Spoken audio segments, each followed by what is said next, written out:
Committee will come to order. The chair notes the presence of a quorum. Pursuant to committee rules, members of the committee may submit written opening statements for the record. Ask that members may revise and extend the remarks on the bills to be considered at this markup and have those remarks included in the record. Without objection, so ordered. Without objection, I'm authorized to declare a recess of the committee at any time. Pursuant to Committee Rule 3I, the chair announces that I may postpone further proceedings today on the question of approving any measure or matter or adopting an amendment on which a recorded vote is offered. I now recognize myself for an opening statement. Good morning, and thank you for joining us for this full committee markup. Today we have a great lineup of legislation for consideration that will help us restore common sense to wildfire suppression and forest management and unlock our public lands and more. As this Congress began, we saw horrific wildfires rage in Southern California, serving as a clear reminder that we have no time to waste. As I've said before, unlike hurricanes or tornadoes, wildfires can actually be prevented with proper forest management. We must come together and pass the long overdue reforms that turn the tide against our current wildfire crisis. Earlier this year, the committee acted in a bipartisan manner, passing the bipartisan Fix Our Forest Act by an overwhelming margin. This committee is committed to advancing legislation that will restore the health of our nation's forest. We'll have another opportunity to advance common sense forest management reform today. H.R. 178, introduced by Representative McClintock, requires the U.S. Forest Service and Department of the Interior to use all available resources to extinguish a fire within 24 hours of detection. This legislation could not be timelier as we continue to watch the Dragon Bravo fire near the north rim of the Grand Canyon that's burned thousands of acres. It's destroyed historic, cherished lodges and buildings, and it's already racked up hundreds of millions of dollars in damages. While this fire is alarming, what we don't realize is that the National Park Service's monitoring of this fire is allowed and is standard practice by federal land managers across the country.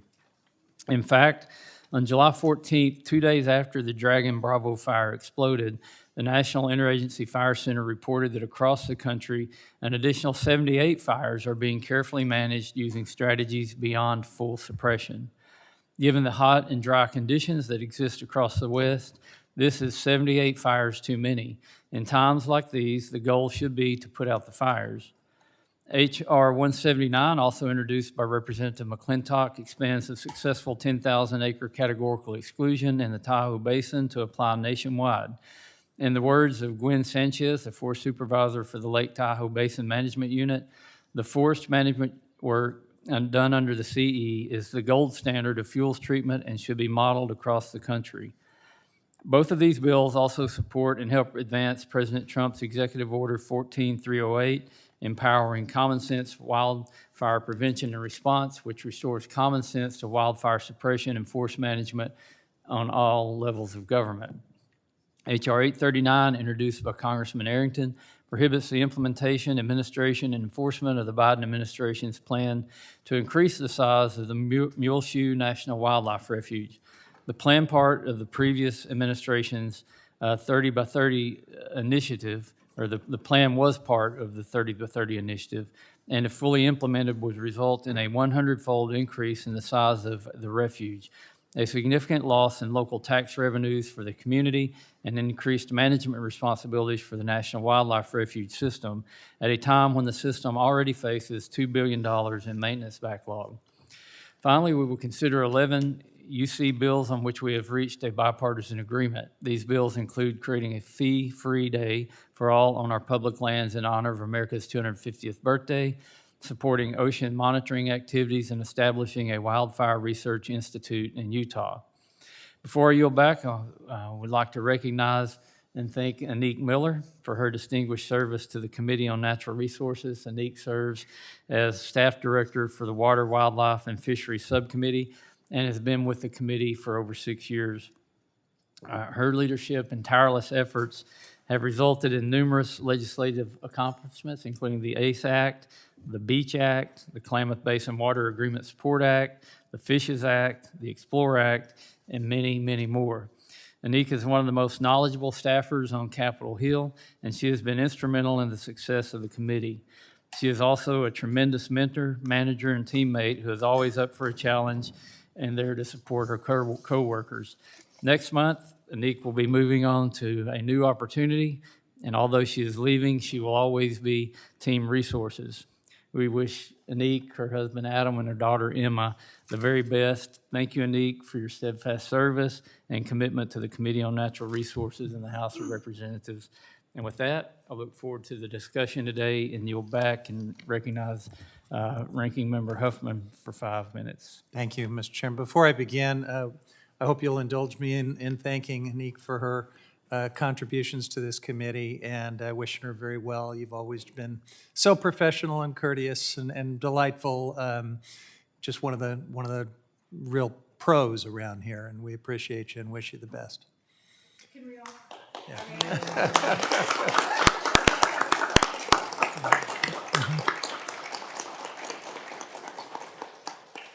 And Mr. Chairman, also before I begin, I have unanimous consent request. I would like to enter into the record an article from the New York Times, July 21st, entitled "Climate Change is Making Fire Weather Worse for World's Forests."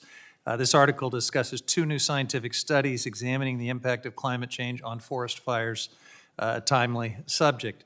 Dr. Callum Cunningham says the article, quote, he says it really puts to bed any debate about the role of climate change in driving these extreme fires. Another climate scientist is quoted as saying climate change is loading the dice for extreme fire seasons like we are seeing. We cannot ignore the reckless and destructive policy course that has been set by this administration and this majority, so I will be sounding the alarm in every way I can before every hearing for the rest of this Congress on the climate crisis and the current path we're on.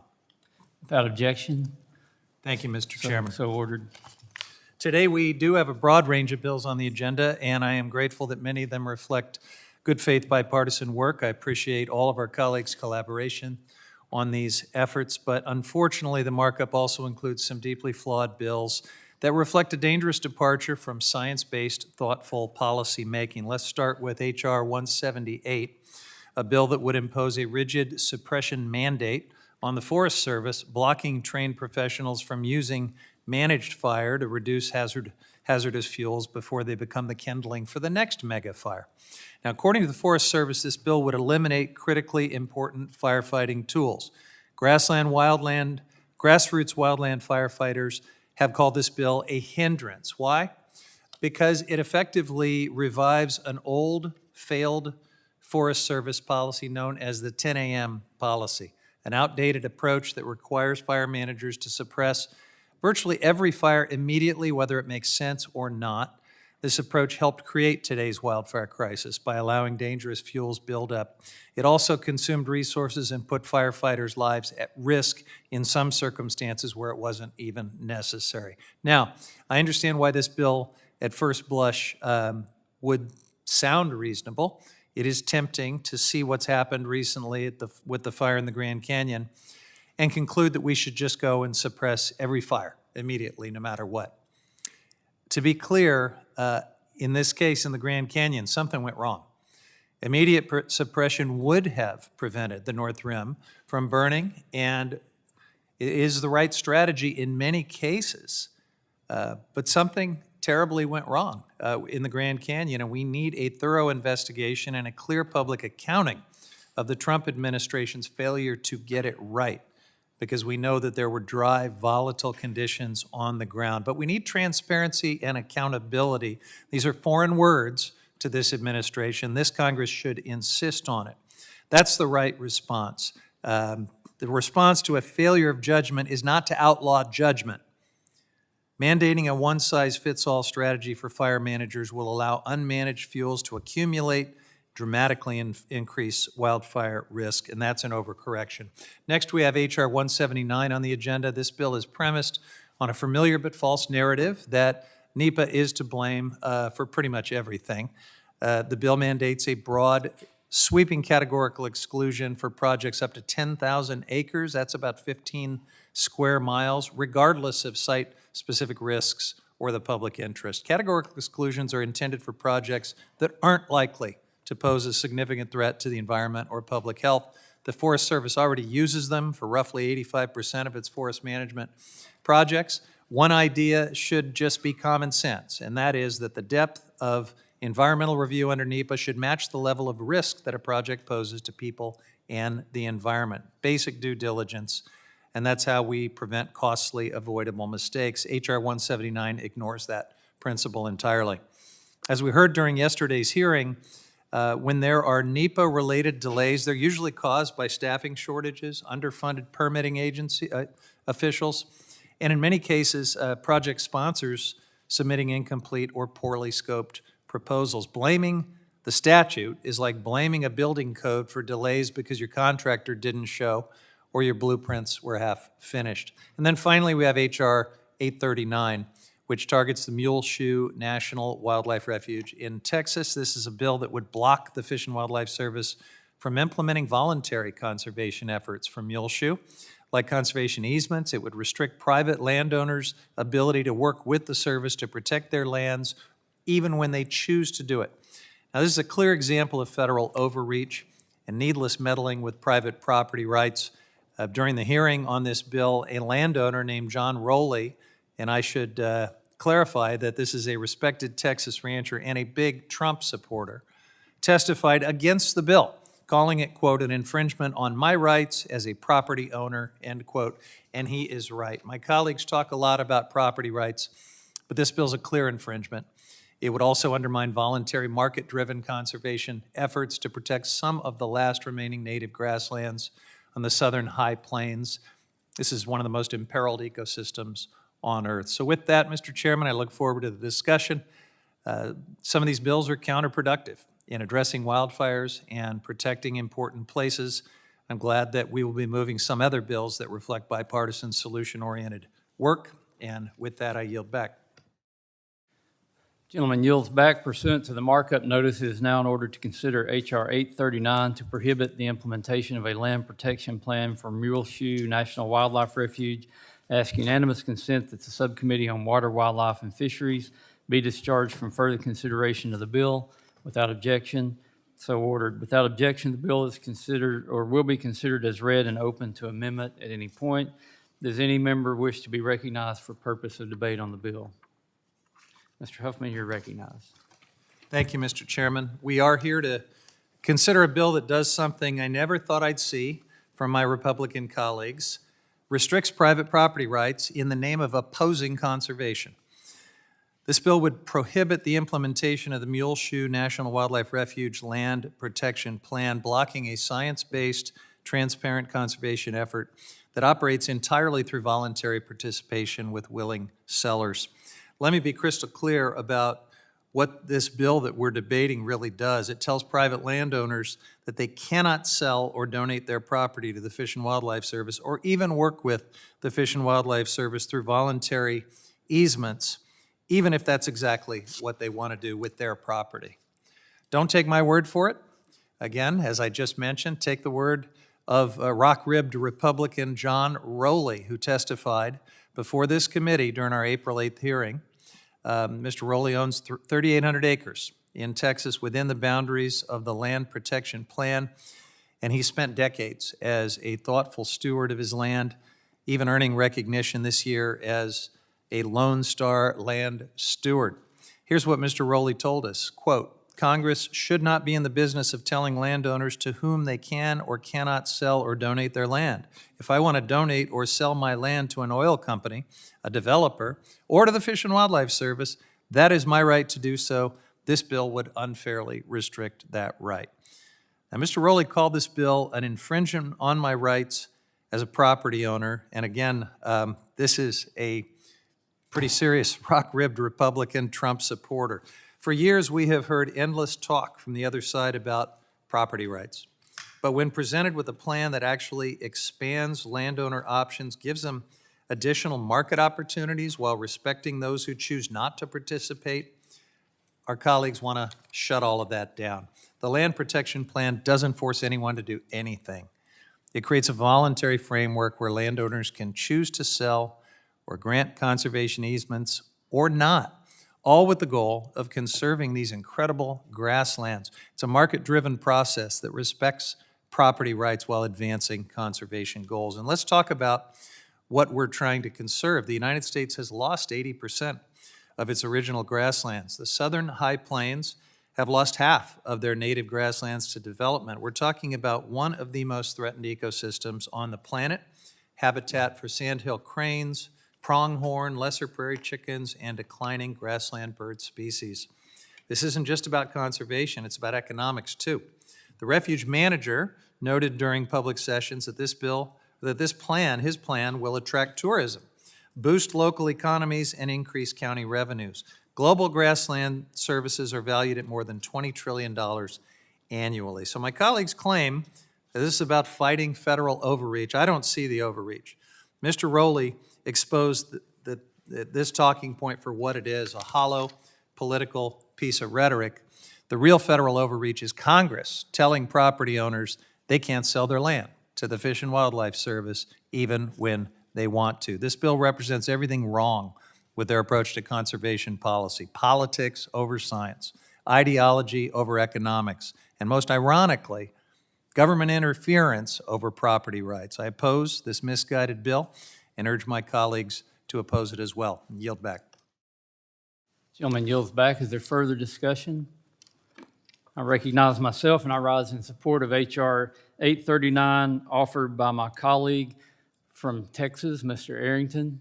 This is a refuge in his area, and this legislation would prevent a vast expansion of the federal estate in West Texas by prohibiting the implementation of the final land protection plan for the Muleshoe National Wildlife Refuge.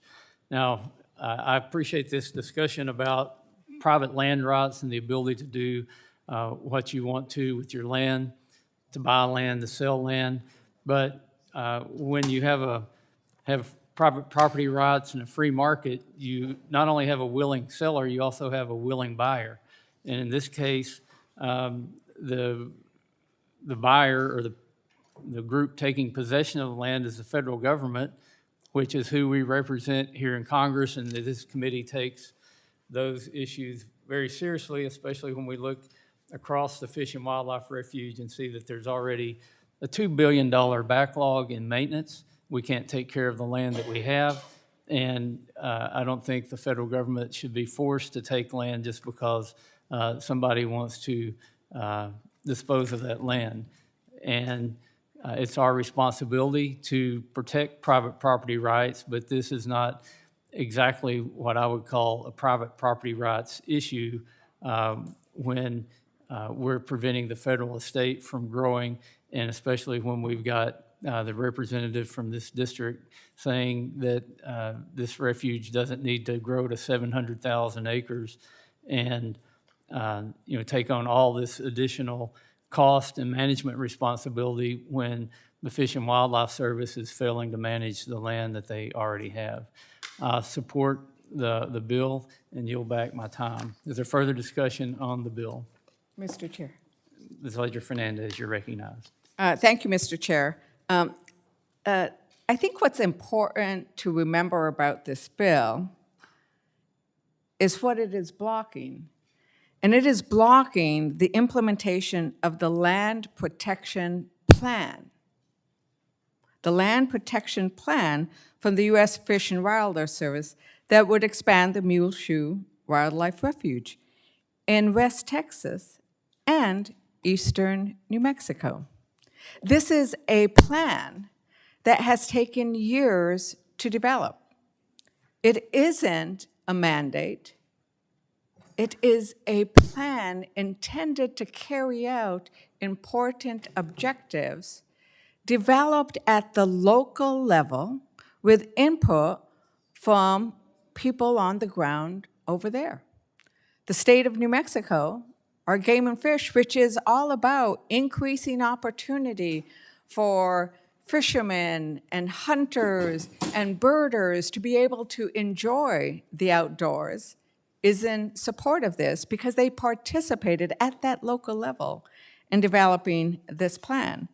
And I am going to echo the sentiments of the ranking member that this bill does take away the option for private landowners to voluntarily sell their land to the federal government for conservation purposes. And the reason why the federal government is the buyer is because it does have the resources to build upon other refuges. And I actually was out in this area about last month, about maybe 5 weeks ago. You forget because of all of the closures from us not doing the business we should be doing because of the Epstein files, but I digress. I think that I was out in this beautiful park and went to another refuge there. And we need to remember that these refuges are important because they create the beads, the areas by which the birds may go from one place to another. And so linking them together, even though they might not be contiguous, is important. And it was beautiful. The birds that we saw, 100 kinds of different insects and dragonflies, 100 different kind of dragonflies in this one refuge. And these are the kinds of things that are out in these areas, and to protect them from loss is important. So this idea of dictating from DC, this is another effort where we have Republicans dictating from DC what should happen in areas like in eastern New Mexico and West Texas. And we saw in the efforts by Republicans in their big ugly bill to actually sell off public lands. There was an outcry. People want to have some of these protections from the public lands. And I am going to read from another section of Representative Raleigh's testimony, because I think it's important to hear from the ranchers who want to do this. And I'm going to quote, "I am also a Republican, a Trump supporter, and a staunch advocate of private property rights. In my mind, no one, and particularly not the federal government, should have the right to tell a private property owner who they can or cannot sell their land to. It is a fundamental part of our property rights system in America to retain the freedom to do with my land as I see fit, whether that is to sell it for conservation or development. Landowners should be free to use or develop their property as they see fit, and should not be told by any other party who to I may sell or give an interest in my land to if I so choose." That's an important part of being an American. He opposes this bill, and it is that idea of allowing the voluntary sale. And what is upsetting is that down in the community, there are those who oppose this plan and are saying the federal government is going to take your land. Absolutely not. This is not a taking. This is an opportunity that some ranchers and farmers may want to use and others not. So why do you want to take away this opportunity, which will serve a public purpose, which we know Americans support, which will create recreation and opportunities and birding and hunting and fishing for many others? I support all of those, and I support the opportunity for private landowners to do what they want with this bill. And so I rise in opposition to it. Thank you, Mr. Chair. Ladies, time expires. Is there further discussion on the bill? Hearing none, it is now in order to consider amendments to H.R. 839. I recognize myself for the purpose of offering an amendment in the nature of a substitute designated Westerman 32 A&S. Without objection, the amendment is considered read and open to amendment at any point.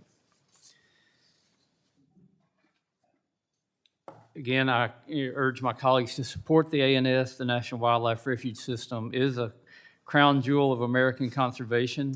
However, instead of expanding an existing refuge to be 100 times larger than its current size, the U.S. Fish and Wildlife Service should focus on better caring for the lands it already manages. And I'll repeat again, just because you have a willing seller doesn't mean you have a willing buyer. Just because somebody wants to sell their land to the federal government doesn't mean the federal government has to purchase that land. When you're playing with other people's money, that's an easy decision to make, I guess. But we're dealing with taxpayer money, and we should be responsible and want to take care of the maintenance backlog that we've got on our existing lands, other than expanding a refuge system that we're not taking care of in the first place. I commend Representative Arrington for his work on the legislation, and I yield back. Is there further discussion on the A&S? If there's no further discussion on the amendment, it is now in order to consider amendments to the A&S to H.R. 839. I recognize Ranking Member Huffman for the purpose of offering an amendment designated Huffman number 1. Without objection, the amendment is considered read. Thank you, Mr. Chairman, and I have to say I'm scratching my head with this rationale that somehow this bill is preventing the government from being forced to buy from willing sellers. There's nothing in this plan that forces the government to do anything. Congress is always there to provide oversight, to make sure that we're not overextending the federal estate beyond what we can afford to maintain and operate. But this is an important conservation plan. Everybody who knows anything about this habitat and this refuge in this area will tell you that. And this bill is arbitrarily constraining it in ways that create this weird episode of role reversal, trading places, where I'm talking to you about private property rights.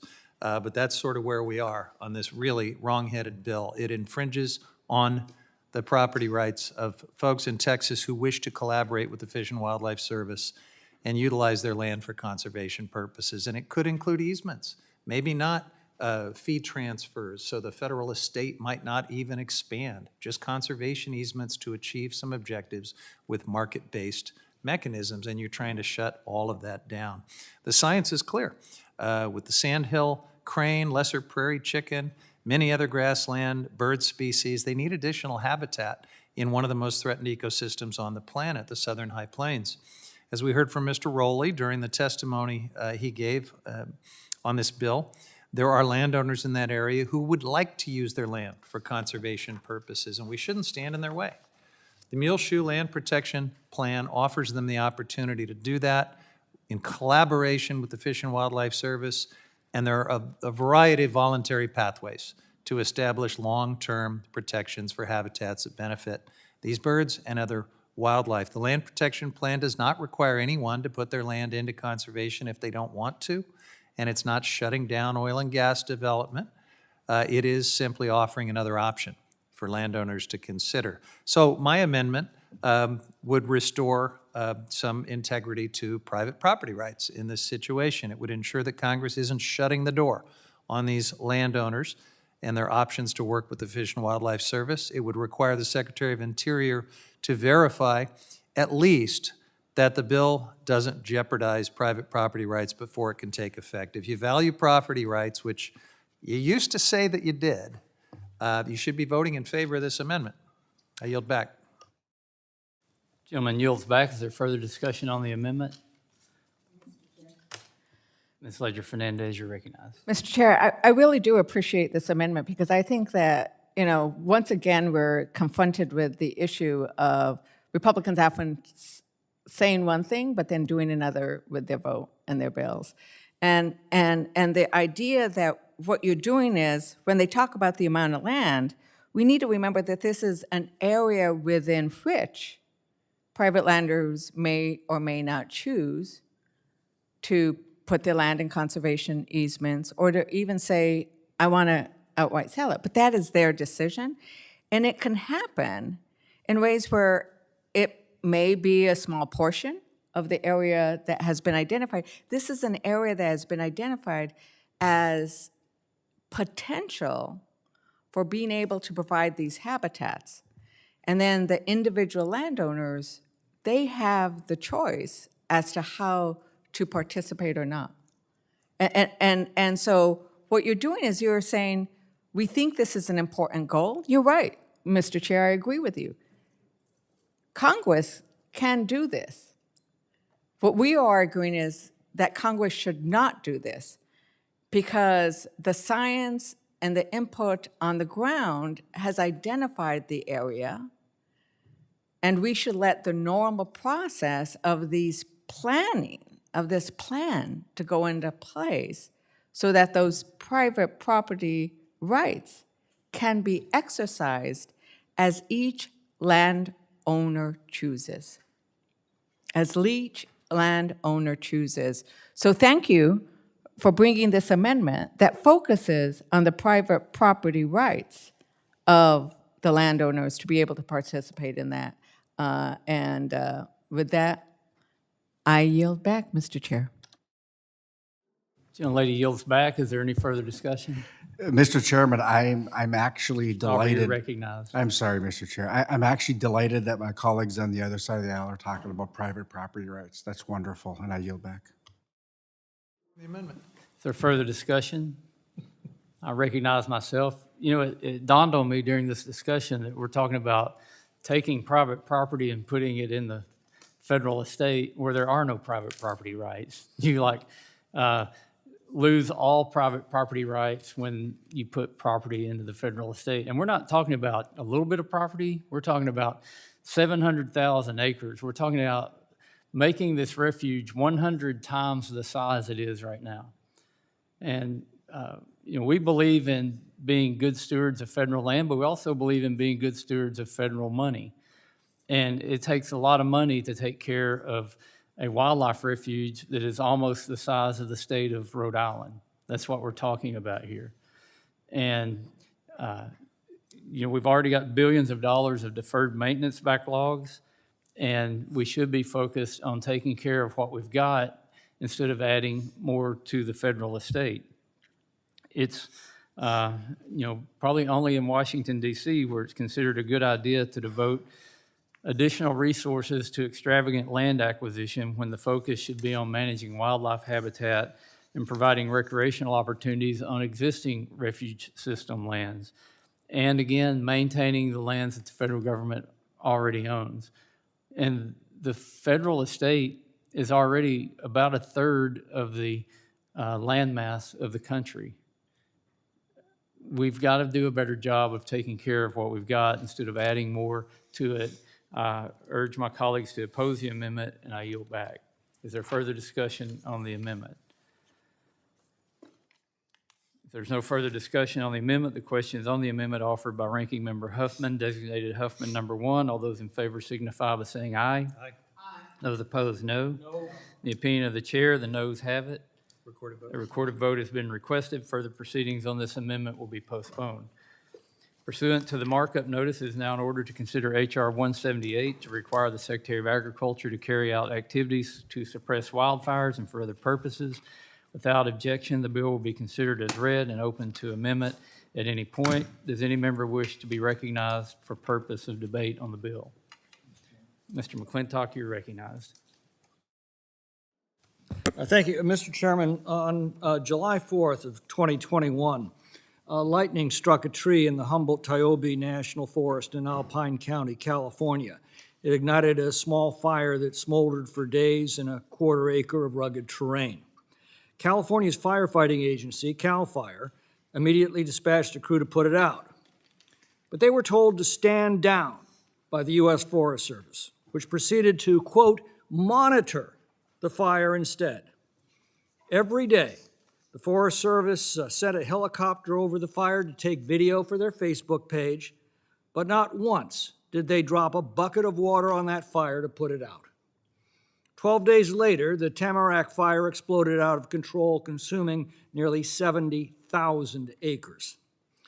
That's when I first introduced this bill, directing the Forest Service to aggressively attack fires when they're tiny and can be extinguished quickly.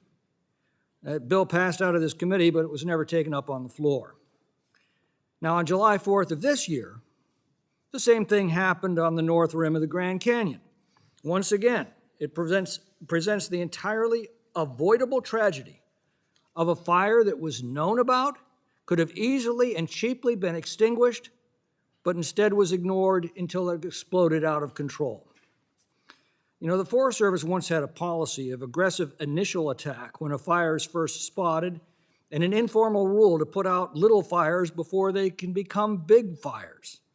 This policy was abandoned in 1972 until it caused the disastrous Yellowstone fire of 1988.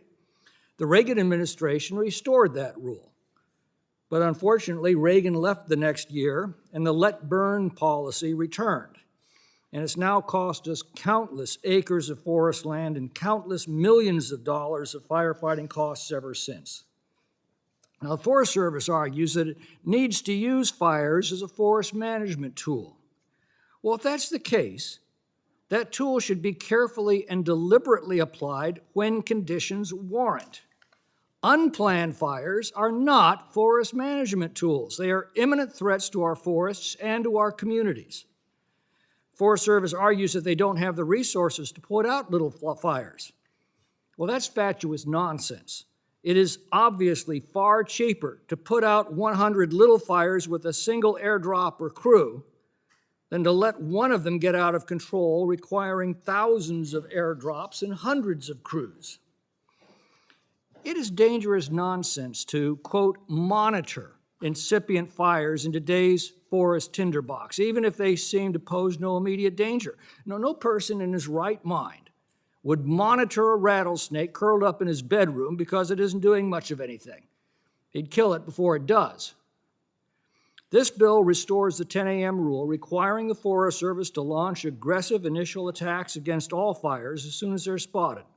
It forbids the Forest Service from preventing state and local fire agencies from attacking fires on federal land. It requires any prescribed fire that exceeds its boundaries to be immediately extinguished, and it requires that deliberately set back fires be approved by the incident commander and not indiscriminately set by an inexperienced ground crew. In our national forests, only the Forest Service can prevent small blazes from becoming forest fires, and it's time that they did. We also have an ANS that simply extends these provisions to all of the land management agencies in addition to the Forest Service. The gentleman yields back. Is there further discussion on the bill? Mr. Huffman, you're recognized for 5 minutes. Thank you, Mr. Chairman. My colleague is right. If a rattlesnake's in your bedroom, you should kill it. But that doesn't mean that you should go out throughout wilderness areas and kill every rattlesnake that you find, because they're out there providing ecological services and playing important roles in the ecosystem. So we can be safe and smart. We are in the middle of a dangerous, fast-evolving wildfire era right now. Across the country, especially in the West, fires are bigger, hotter, and more destructive than ever before, and the decisions we make in this committee about how to respond, they matter immensely. That's why this bill is so troubling. Forest Service has warned that this bill will eliminate critical firefighting tools. It is an overcorrection. It will put lives at risk. Grassroots wildland firefighters, representing people who actually are on the front line fighting fires, call this bill unnecessary and a hindrance. That's their word, a hindrance. When the men and women who put their lives on the line to protect our communities say a bill will make their job harder and more dangerous, we should listen. We owe them better, and we owe the public a thoughtful, adaptable strategy rooted in science and expertise. This bill would lock federal fire managers into a rigid one-size-fits-all mandate, effectively reviving the Forest Service's old 10 a.m. policy, a relic that was abandoned for a reason. It prohibited the use of managed fire to reduce hazardous fuel buildup, which caused hazardous fuels to accumulate and actually helped create the wildfire crisis that we have now. Those fuels, dry brush, dense undergrowth, dead vegetation, can be safely eliminated in certain circumstances through controlled burns, when carefully done by trained professionals at the right time and place under the right conditions. This bill would block them from doing that essential work, allowing dangerous fuels to accumulate and become the kindling for the next megafire. We can't confront a modern wildfire crisis by returning to outdated policies that helped create it. But I think we can all understand why this bill might seem reasonable at first glance. It is tempting to see what's happened with the fire at the Grand Canyon this month and conclude that we should just suppress every fire immediately, no matter what. And to be clear, immediate suppression in the case of the Grand Canyon North Rim fire would have prevented a lot of damage, and it is the right strategy in many cases. So how do we respond? I think there's a better way than overcorrecting with a bill like this. We could call for a full investigation and clear accountability from the Department of Interior and find out what went wrong. Something clearly broke down, because these decisions aren't just made arbitrarily. They're supposed to be made after a lot of careful vetting. They're supposed to be made through a lot of consultation, using all sorts of resources. Did some of those resources stop being available? Did some of the chaos from Doge and all of the reductions in force contribute to the breakdown? Did supervisors up the chain fail to even take a look at the regular reporting that is supposed to happen when decisions like this are made? We should find out, instead of a bill like this that represents a ready, shoot, aim approach. This bill would eliminate one of the most important tools fire managers have to reduce wildfire risk. You don't have to take my word for it. You can listen to firefighters themselves who oppose this bill, or to the nonpartisan Wildland Fire Mitigation and Management Commission, which warned that in many cases, rapid suppression can, quote, increase as opposed to decrease risk over time. That's exactly why the Forest Service testified last year with, quote, serious concerns that the bill language would remove critical resource management and firefighting tools and tactics from interagency responders who have to make life and death decisions. Instead of doubling down on failed policies of the past, this committee should get to work on a serious investigation involving the Grand Canyon, and we should craft real solutions that will reduce hazardous fuels that threaten our communities and restore natural fire cycles. This bill does the opposite and should be rejected. I yield back. Gentleman yields back. Is there further discussion? Mr. Stauber, Chair. you're recognized. Thank you, Mr. Chair. I rise in support of H.R. 178, introduced by my good friend from California, Representative McClintock. Earlier this May, the Jenkins Creek, Camp House, and Mungershaw fires burned across northern Minnesota at the same time, burning nearly 30,000 acres across federal, state, tribal, county, and private lands. Luckily, across these three fires, we did not experience any loss of life, and while many structures burned, communities across the affected area did not face as much damage as they could have. This was due in large part to the quick response across multiple agencies and jurisdictions, from the Forest Service, the Minnesota Department of Natural Resources, the St. Louis County Sheriff's Rescue Squad, St. Louis County Sheriff's Department, the St. Louis County Correction, and countless local fire and emergency response agencies. If we did not see that same quick response, the fires likely would have grown much larger, burning thousands more acres, destroying dozens or even hundreds of more structures, and would have put lives at further risk. H.R. 178 helps ensure we have that same quick response that was instrumental in saving the lives of my constituents on other fires on federal lands throughout the United States. When fires break out, we must work quickly to contain them.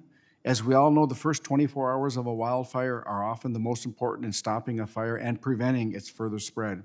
It's imperative that our federal land managers work quickly to respond, as well as not block our state, county, and local first responders and land managers from doing the same. I urge my colleagues to join me in supporting H.R. 178. And Mr. Chair, I'll ask Mr. McClintock if he wants these last couple minutes. Well, I appreciate that. I'd simply add that the bill was originally brought to me by local firefighting agencies who were completely disgusted by the bureaucratic excuses of the Forest Service that the ranking member repeated today. Let me remind you, they tried to put out that fire, and they've tried to put out many other fires and been warned off the field by the Forest Service if it's on federal land. The bureaucrats at the Forest Service literally count fire-destroyed forests as being treated for fuel reduction purposes. And by the way, they're not. Brush has first claim on fire-killed land.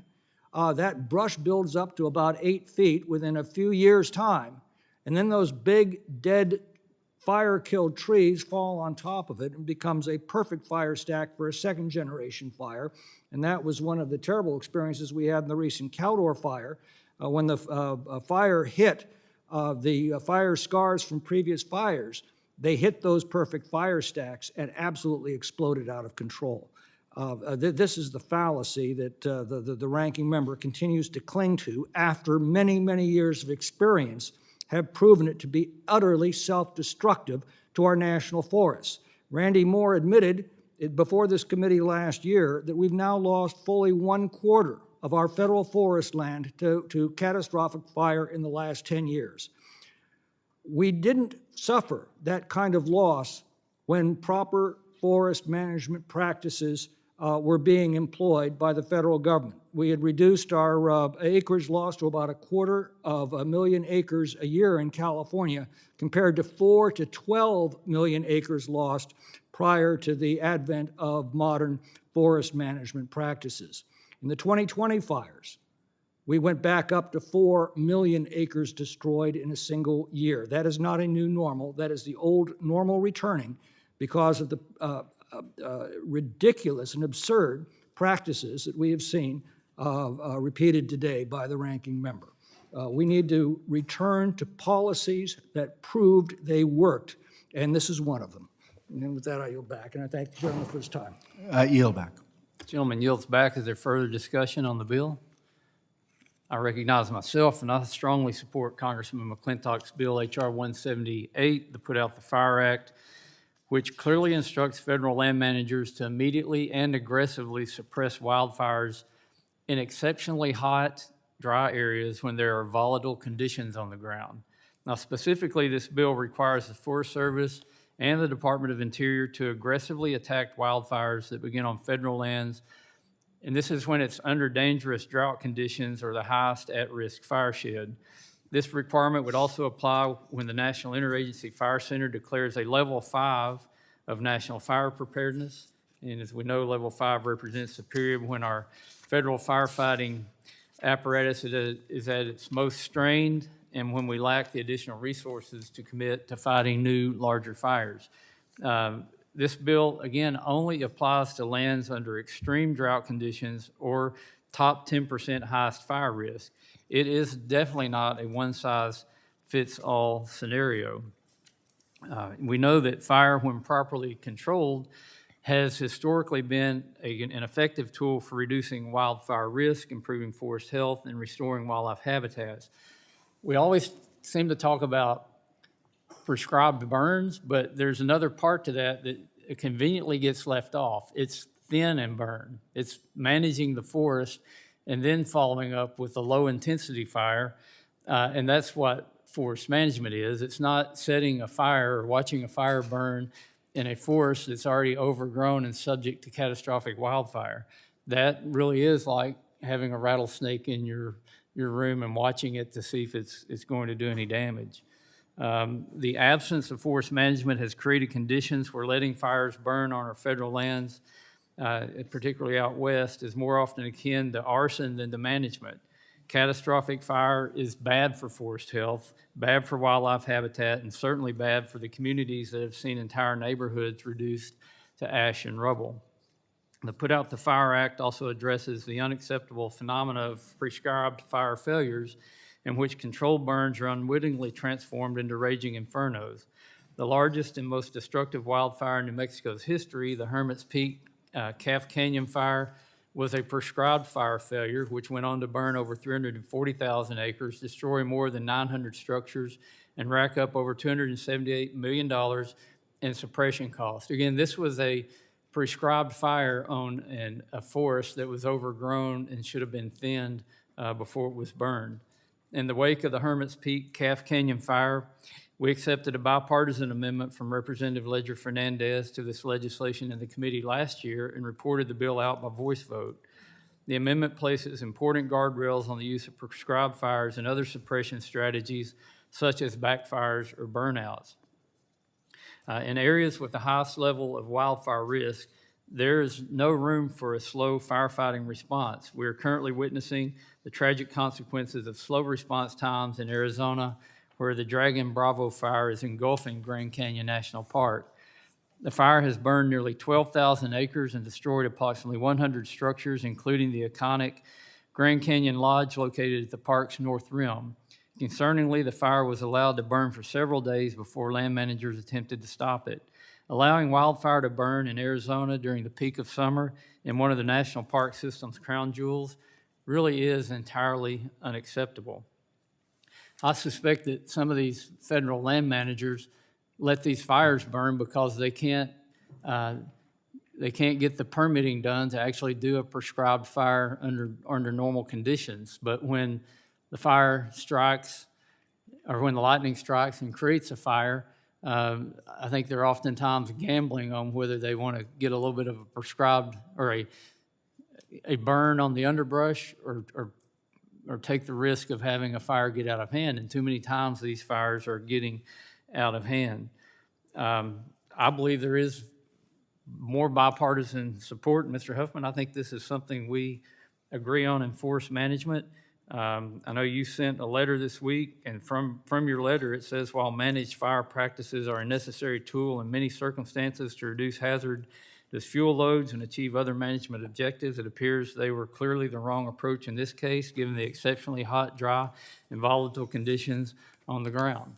I totally agree with that. That's why I'm wondering why this isn't a UC bill.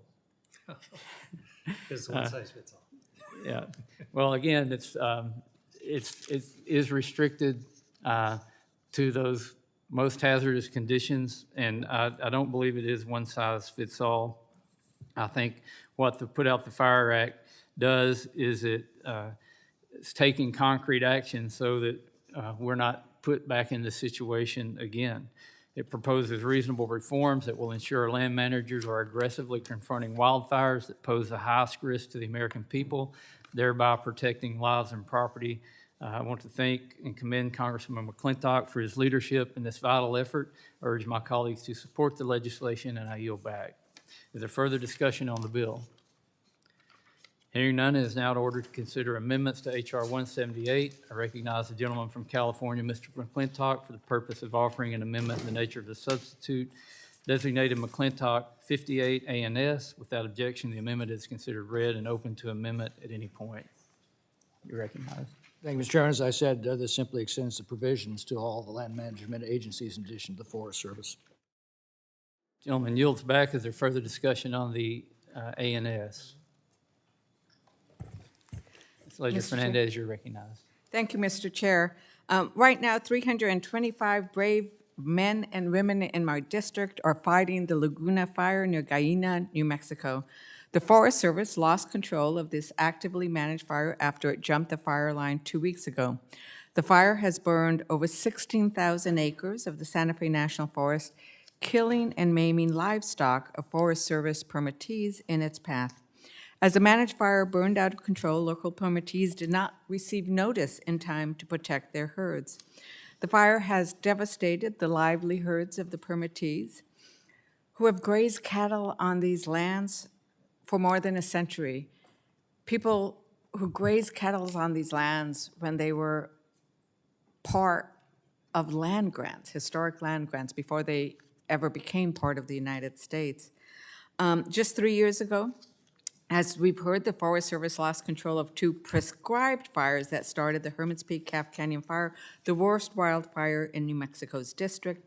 So it's no surprise that communities in northern New Mexico have completely lost trust in the Forest Service's wildfire decision-making. We cannot allow history to repeat itself like this every wildfire season. But I want to be clear, I'm not against prescribed or managed fires. These are important tools for thinning our forests and preventing catastrophic fires. In fact, in this room, we had a hearing on the use of tribal ecological knowledge about using fire to protect the forest. Wise lessons that we could learn from here. But the Forest Service does need to improve its practices with how it conducts prescribed and managed fires. We need defined solutions to make sure the Forest Service has resources it needs to properly manage fires and the policies in place to hold the agency accountable when it falls short. I do appreciate that Mr. McClintock's bill today includes my amendment from last Congress that instructs the Forest Service to use infrared technologies to monitor prescribed burns and updates the agency's prescribed burn fire policies with the lessons learned after the Hermit's Peak Calf Canyon fire. I demanded, and we did receive, a report on how to improve those management practices. And Mr. McClintock, Representative, I do appreciate that those are in this bill. I would like to continue to work with you, Representative McClintock, and with the chairman to make further improvements to this bill. I'm offering 2 amendments today to help the bill better serve our communities out west.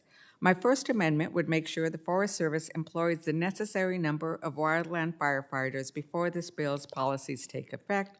And my second amendment is heartbreaking when I will discuss it later, but it would require that the Forest Service compensate permittees who lose livestock or structures due to prescribed burns that burn out of control.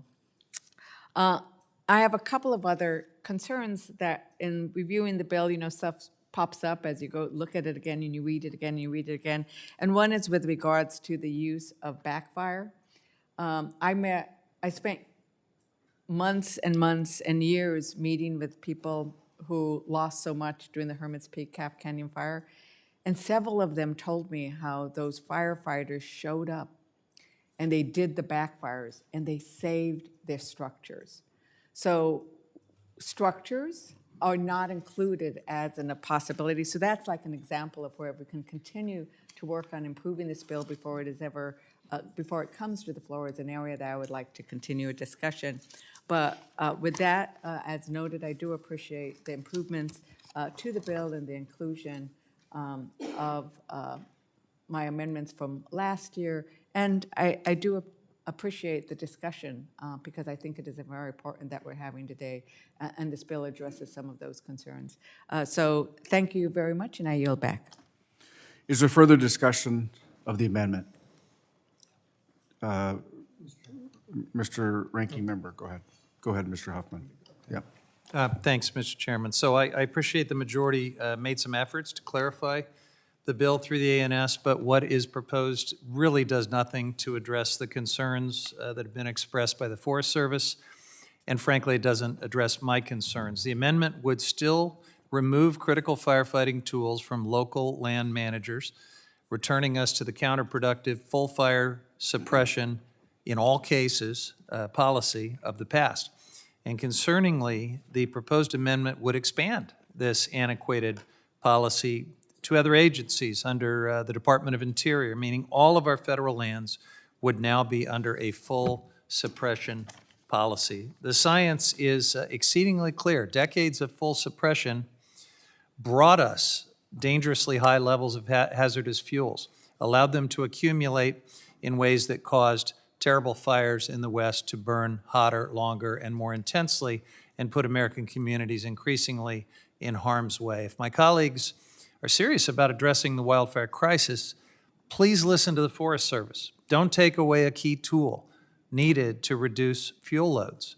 Listen to the scientists who tell us that we must invest in critical hazardous fuels reduction and beneficial fire practices when it's safe to do so and under the right conditions. And let's get to the bottom of what happened in the Grand Canyon. Let's hold the Trump administration accountable for the failure in judgment, the failure in communication, the breakdown in resources that should have informed that judgment. Something went terribly wrong with the Grand Canyon, and we should not let this administration do what it does whenever it's asked to provide transparency and accountability. Blame Obama or cover it up like the Epstein files. We have to demand real transparency and accountability in this case. And let's listen to the Wildland Fire Commission, which told policymakers to leave full suppression policies in the past where they belong. Let's not mandate an outdated policy that may superficially sound like a good idea, may in the moment seem like good politics, but in practice only fuel future catastrophic wildfires. I urge a no vote, and I yield back. Gentleman yields back. Gentleman from Minnesota, Mr. Staubers. Thank you, Mr. Chair. I want to yield my time to Representative McClintock.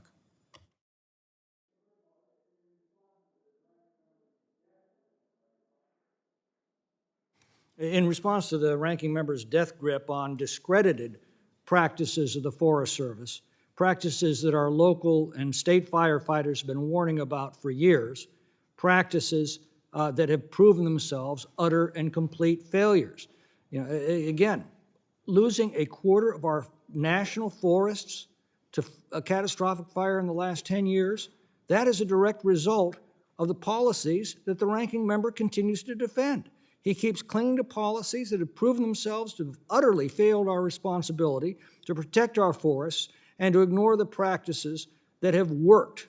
And one of the most fundamental and basic practices is that you put out a fire when it is tiny and can be easily extinguished. You put them out the moment that they are spotted before they can explode out of control. That sounds like a good idea, Mr. Ranking Member, because it is a good idea, and for many, many decades it worked. I'd also point out that we lost some of the most iconic sequoia in the Sierra Nevada just a few years ago as a direct result of a prescribed burn that was deliberately set by the state of California and was allowed to get out of control. And we've seen this time and time again. In addition, one of the complaints that was brought to me by local firefighters during active fires were teenaged fire crews acting independently and indiscriminately setting backfires. In one case, in the Caldor fire that they then abandoned, it destroyed nearby homes that could have otherwise been saved. This bill addresses this reckless problem as well by requiring the backfires to be approved by the incident commander and not by some teenager in the field. But to the question of staffing levels, it makes no sense to me to delay implementation of this bill until we increase staffing. The whole point of this bill is that it takes far fewer resources to put out one little fire than to wait until it explodes out of control into a major conflagration that requires a massive marshaling of resources. One helicopter drop can put out these fires when they're first spotted. Waiting requires literally thousands of helicopter and air drops and hundreds of thousands of man-hours to combat, not to mention the enormous damage both to our forests and to surrounding communities. So we shouldn't be waiting to marshal or to restore this proven policy of forest fighting. And with that, I yield back. I thank the gentleman for his time. I yield back, Mr. Chair. Gentleman yields back. Is there further discussion on the A&S? There's no further discussion on the amendment. It's now in order to consider amendments to the A&S to H.R. 178. I recognize the gentleman from Colorado, Mr. Crank, for purpose of offering an amendment designated GOSAR 44. Without objection, the amendment is considered read. Thank you, Mr. Chairman. I rise to offer this amendment, GOSAR 44, on behalf of my colleague from Arizona. In response to the tragic Dragon Bravo wildfire that it's wreaking havoc on the north rim of the Grand Canyon, this common sense amendment will ensure that land managers prioritize protecting critical infrastructure threatened by wildfires. The Dragon Bravo wildfire was foolishly allowed to burn in the peak of Arizona's summer for several days before any sort of federal response.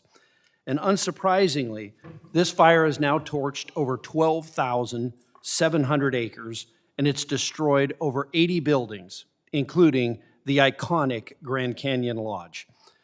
The fire also leveled a water treatment facility, sending plumes of toxic and potentially fatal chlorine gas billowing into the air. You heard that right, because land managers let this fire burn toxic chlorine gas poured into the Grand Canyon. The National Park Service was forced to close multiple nearby areas, including the Inner Canyon and several popular trails. They also had to evacuate firefighters from the North Rim, exacerbating this already dangerous situation. Chairman Gosar's amendment, which I am proud to offer on his behalf, will require federal land managers to act within 24 hours when a wildfire is within 5 miles of a federal facility that houses water, energy, or wildfire suppression materials. This is a common sense requirement that will greatly reduce the risk of similar disasters occurring in the future. Now, this is certainly an important change that will benefit not only communities in Arizona and my home state of Colorado, but across the West. However, I'd be remiss if I didn't mention that until we address the root cause of this problem, our dire forest health crisis, we will continue to put communities and our cherished public lands in harm's way. That's why I am a proud supporter of the bipartisan Fix Our Forests Act, as well as other important pieces of forest management legislation being considered today. It's critical that we aggressively respond to wildfires in our most at-risk areas and to protect our communities as well as our critical infrastructure. And this amendment and the underlying bill will ensure that we do just that. I urge my colleagues to vote yes on this amendment, and I yield back the balance of my time. Gentleman yields back. Is there further discussion on the amendment? Mr. Huffman, you're recognized. Thank you, Mr. Chairman. So I oppose the amendment offered by my colleague from Arizona, and I know that he is proposing this in response to the devastating Dragon Bravo fire that burned the north rim of the Grand Canyon earlier this month and is still burning. It has been devastating to see the impacts of that fire, and I agree with him that we need a full investigation into this administration's response and handling of that fire. That's why I sent letters earlier this week calling for transparency and accountability. These are foreign words to the Trump administration, but we should demand it anyway. It's why I have asked the Inspector General to open an investigation into how the wildfire response was handled, because something clearly went wrong, something broke down. But Mr. Gosar's amendment won't help deliver the accountability people deserve. Worse, it could actually endanger firefighter safety in some circumstances by forcing them into situations where suppression could be catastrophically unsafe. Now, most of the attention paid to this fire has been on the Grand Canyon Lodge, and rightfully so. It's a historic, important place that's been at the heart of the Grand Canyon experience for many Americans. Less attention has been paid to the fire that occurred at a water treatment facility nearby. And according to Park Service, the Park Service, there were actually major safety concerns with suppressing the fire in that area. I will quote from their press release. This is the Trump administration's press release. Aerial bucket drops were conducted to slow fire movement near the lodge. However, the use of aerial retardant was not feasible due to a chlorine gas leak at the water treatment facility, which required the evacuation of firefighting personnel from critical zones nearby, end quote. Now, this sort of raises a point that is important in considering the blunt instrument of this bill. There are situations like this where there would be a real chance of an explosive reaction if fire retardants were to mix with chlorine gas. This amendment would require that they go ahead with suppression anyway. A one-day response in those exact circumstances, a one-size-fits-all approach that could needlessly force firefighters to walk into chemical explosions. I don't think any of us want to see that. And that's why we need legislation that is more thoughtfully crafted and more carefully written. For their safety, for the safety of communities they serve, I urge my colleagues to oppose this amendment, and I yield back. Is there further discussion on the amendment? I recognize myself. I do support this amendment and would like to commend Chairman Gosar for his leadership in response to the Dragon Bravo fire affecting the north rim of the Grand Canyon. What this amendment will do is ensure that the appropriate precautions are taken to protect critical infrastructure that's threatened by wildfires. Specifically, this amendment would require federal land managers to identify federal facilities that house water, energy, or wildfire suppression materials within 5 miles of a fire's perimeter. The land managers are further required to take necessary actions to protect those facilities. Sadly, we're witnessing the need for this amendment in real time in Arizona, as has been mentioned, with the Dragon Bravo fire that has destroyed a water treatment facility on the north rim, and it released chlorine gas that is heavier than air, so the hazardous gas settled quickly into the canyon. And this prompted the National Park Service to evacuate firefighters and close numerous trails that were otherwise unaffected by the fire. By not aggressively attacking fires at initial ignition, we are risking economic and ecological calamities, destroyed multi-million dollar water treatment facilities and toxic gas leaks are outcomes that should simply be unacceptable. This will help prevent such dangers from occurring in the future and by requiring our federal land managers to identify and respond to imminent wildfire threats to critical infrastructure. We can make sure that disasters like the Dragon Bravo fire are minimized or avoided. Again, I urge my colleagues to support the thoughtful amendment from Representative Gozar, and I yield back the balance of my time. Is there further discussion on the amendment? If there's no further discussion, the question is on the amendment offered by Mr. Crank, designated Gozar 44. All those in favor signify by saying aye. Aye. Those opposed, no. No. The opinion of the chair, the ayes have it, and the amendment is agreed to. I recognize the gentlewoman from New Mexico, Ms. Ledger Fernandez, for the purpose of offering an amendment designated Ledger Fernandez number 1. Without objection, the amendment is considered read. Thank you very much, Mr. Chair. My amendment is pretty straightforward. It states that nothing in this bill shall take effect until the Chief of the Forest Service certifies that the number of wildland firefighters is at or above the level in 2024. And I want to emphasize that this is not about increasing staff. It's about making sure that we don't decrease staff. President Trump and Elon Musk gutted the Forest Service's firefighting capability by slashing both budgets and staff. The Trump administration claims it's fully staffed for the fire season, but ProPublica reported yesterday that 4,500 Forest Service firefighting jobs remain vacant. 4,500 Forest Service firefighting jobs are unfilled. That's 27% of firefighting jobs. These critical jobs remain unfilled while 1 million acres burn across the country. I myself have spoken with employees who held red cards, who were pushed out, who took early retirement, who felt that they could no longer work there, who weren't actually rehired, as noted. And I want to quote from a letter that Tom Schultz, the chief of the Forest Service, circulated a letter to high-ranking officials in the agency that underscored the dire moment. And this is the quote, open quote. As expected, the 2025 fire year is proving to be extremely challenging, wrote Schultz.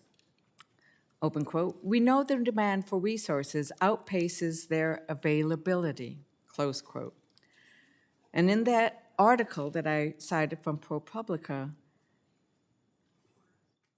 it notes that Schultz was at once directing staff to employ full suppression, that is, stomping out fires as quickly as possible instead of letting them burn for the sake of landscape management, what we're talking about today. But he also acknowledged that the resources necessary to pursue such an aggressive strategy are lacking.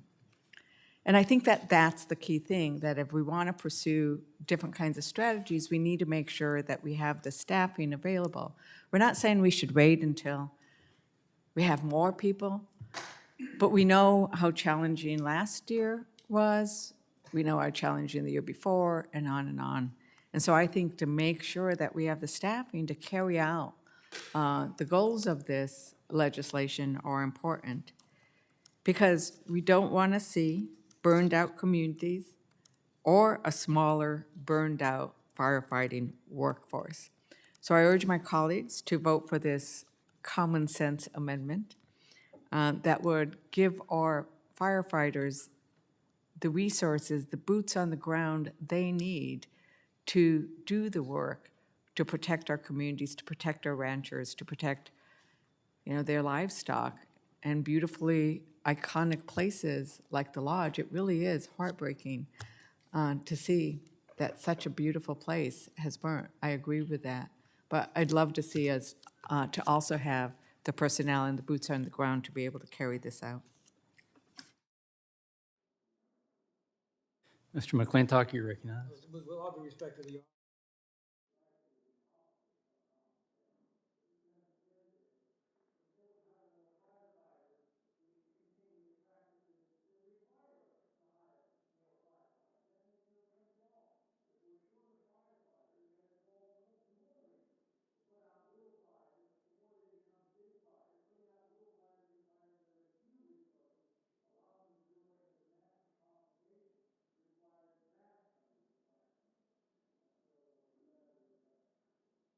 Gentleman yields back. Mr. Huffman, you're recognized. Thank you, Mr. Chairman. Gosh, if hubris and sanctimony could be harnessed to fight fires, we'd be in great shape.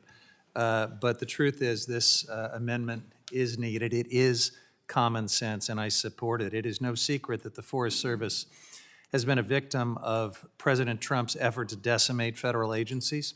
Since January 20th, more than 15,000 Department of Agriculture employees have reportedly departed the agency, as many as 3,000 Forest Service red card employees being included. Red card employees, of course, are critical for supporting our wildfire management efforts. This administration claims that they have enough firefighters in place for the season, but reports from the field suggest otherwise, and frankly, anyone who represents fire country knows better.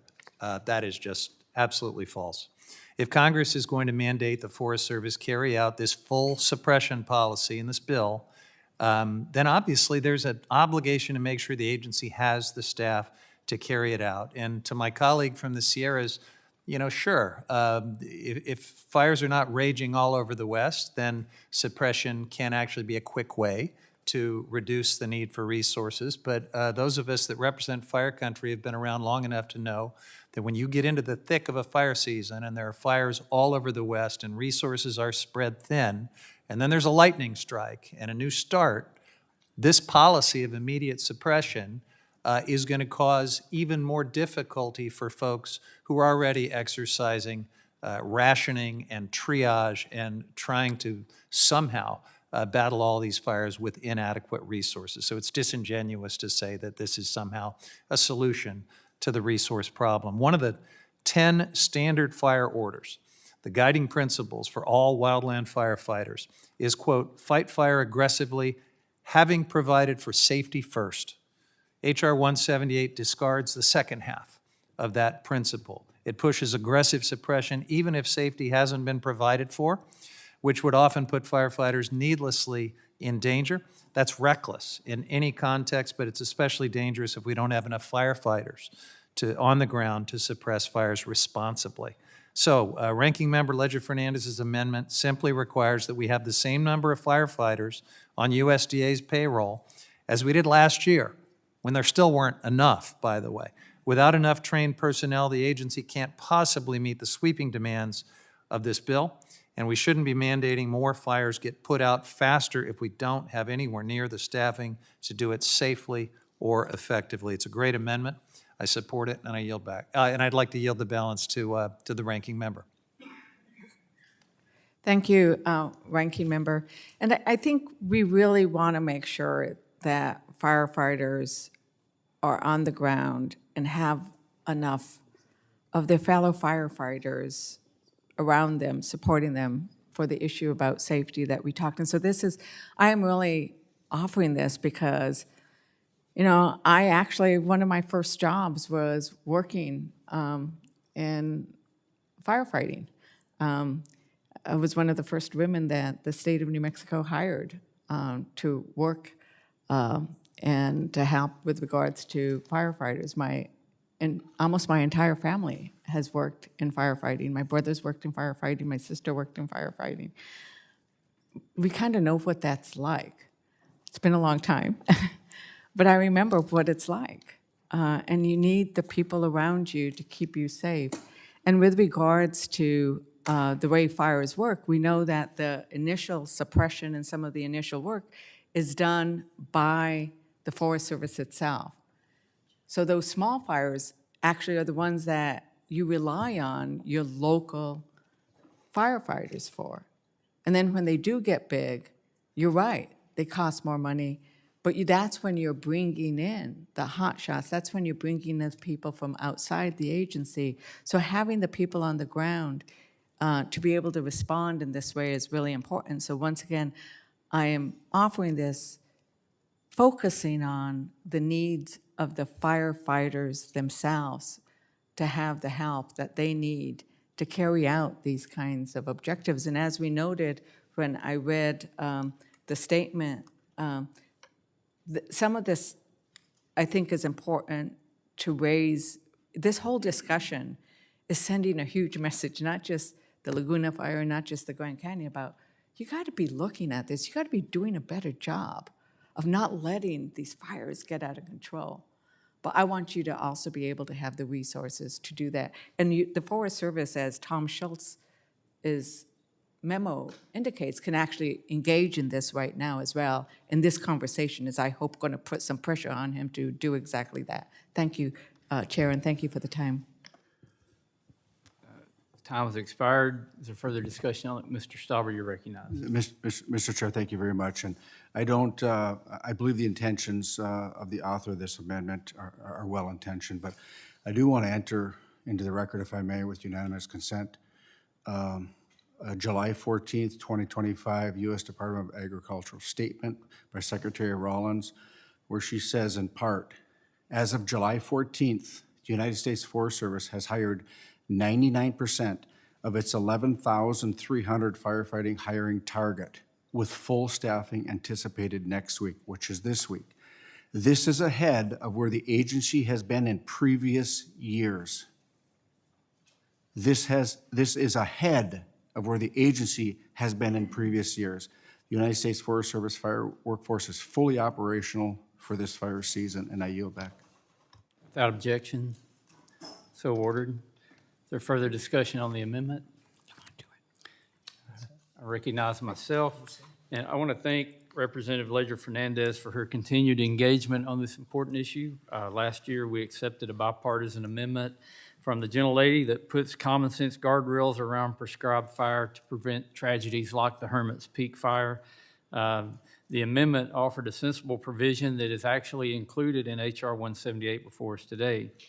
Unfortunately, I cannot support the amendment that she proposes, and in large part, that's because of the statement that Mr. Stauber just entered into the record, or the data that he entered into the record. Now, I believe we all agree that our wildland firefighting agency should be properly and appropriately staffed. To Mr. McClintock's point, if we reduce the number of fires, it's not going to take near as many firefighters, and that is real common sense when it comes to staffing and cost and for the health of the forest. But that's also why Republicans have been leaders on recruiting and retaining federal firefighters. In fact, earlier this year, Republicans codified permanent pay raises for wildland firefighters in the CR that was signed into law by President Trump. I know there were other issues in that bill, but none of my Democrat colleagues in the House or the Senate voted in support of that bill or its pay raises for wildland firefighters. That's also why the Trump administration has prioritized ensuring that federal wildland firefighting agencies are fully staffed.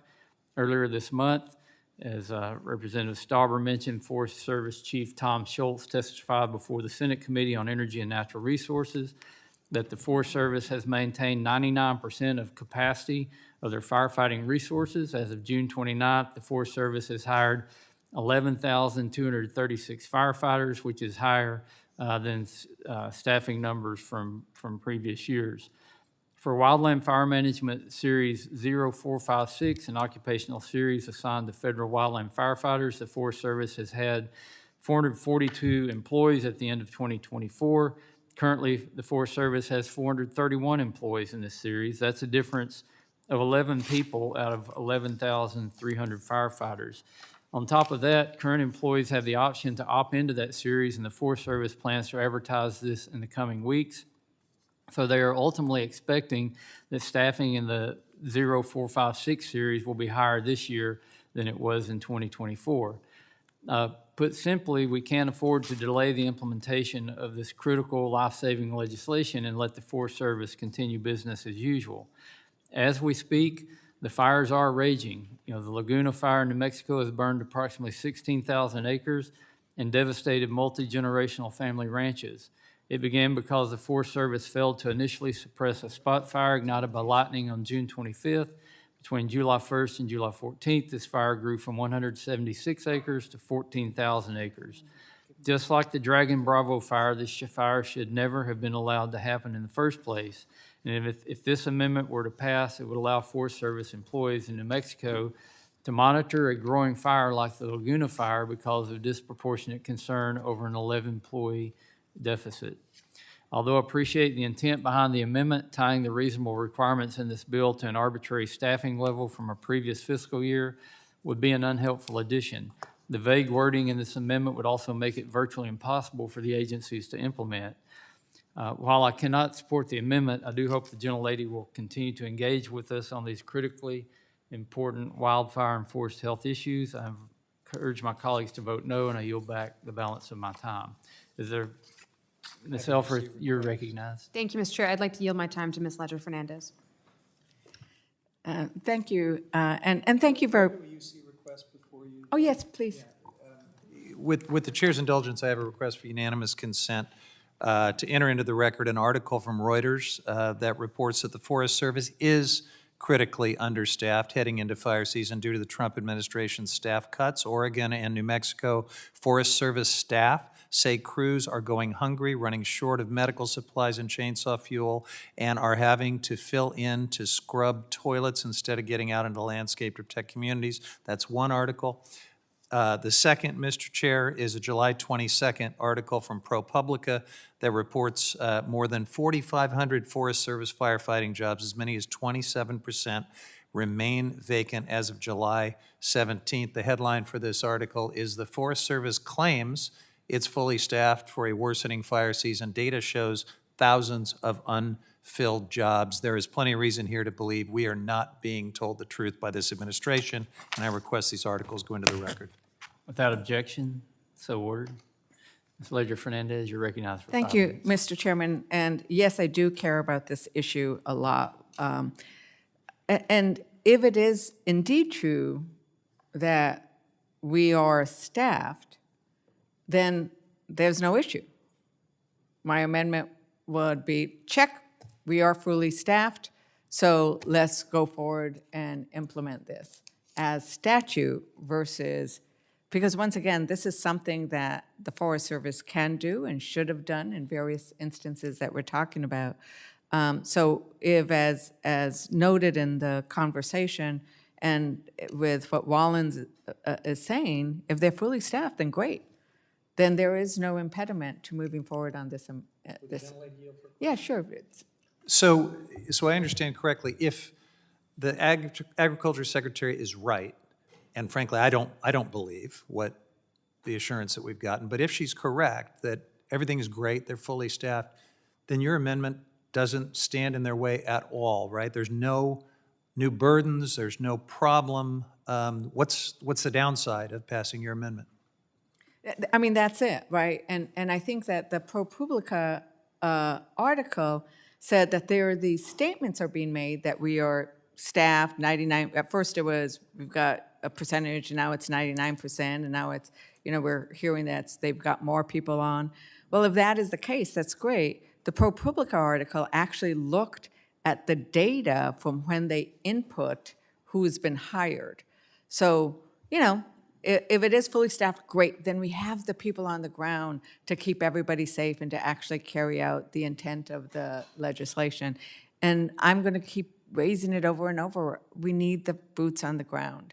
The boots on the ground is what actually turns out the fire. And to be able to put the boots on the ground, you do need the staffing. And I truly appreciate the fact that both Democrats and Republicans have long called for increasing the salaries, increasing the benefits, increasing the protections with regards to covering the health effects from firefighting.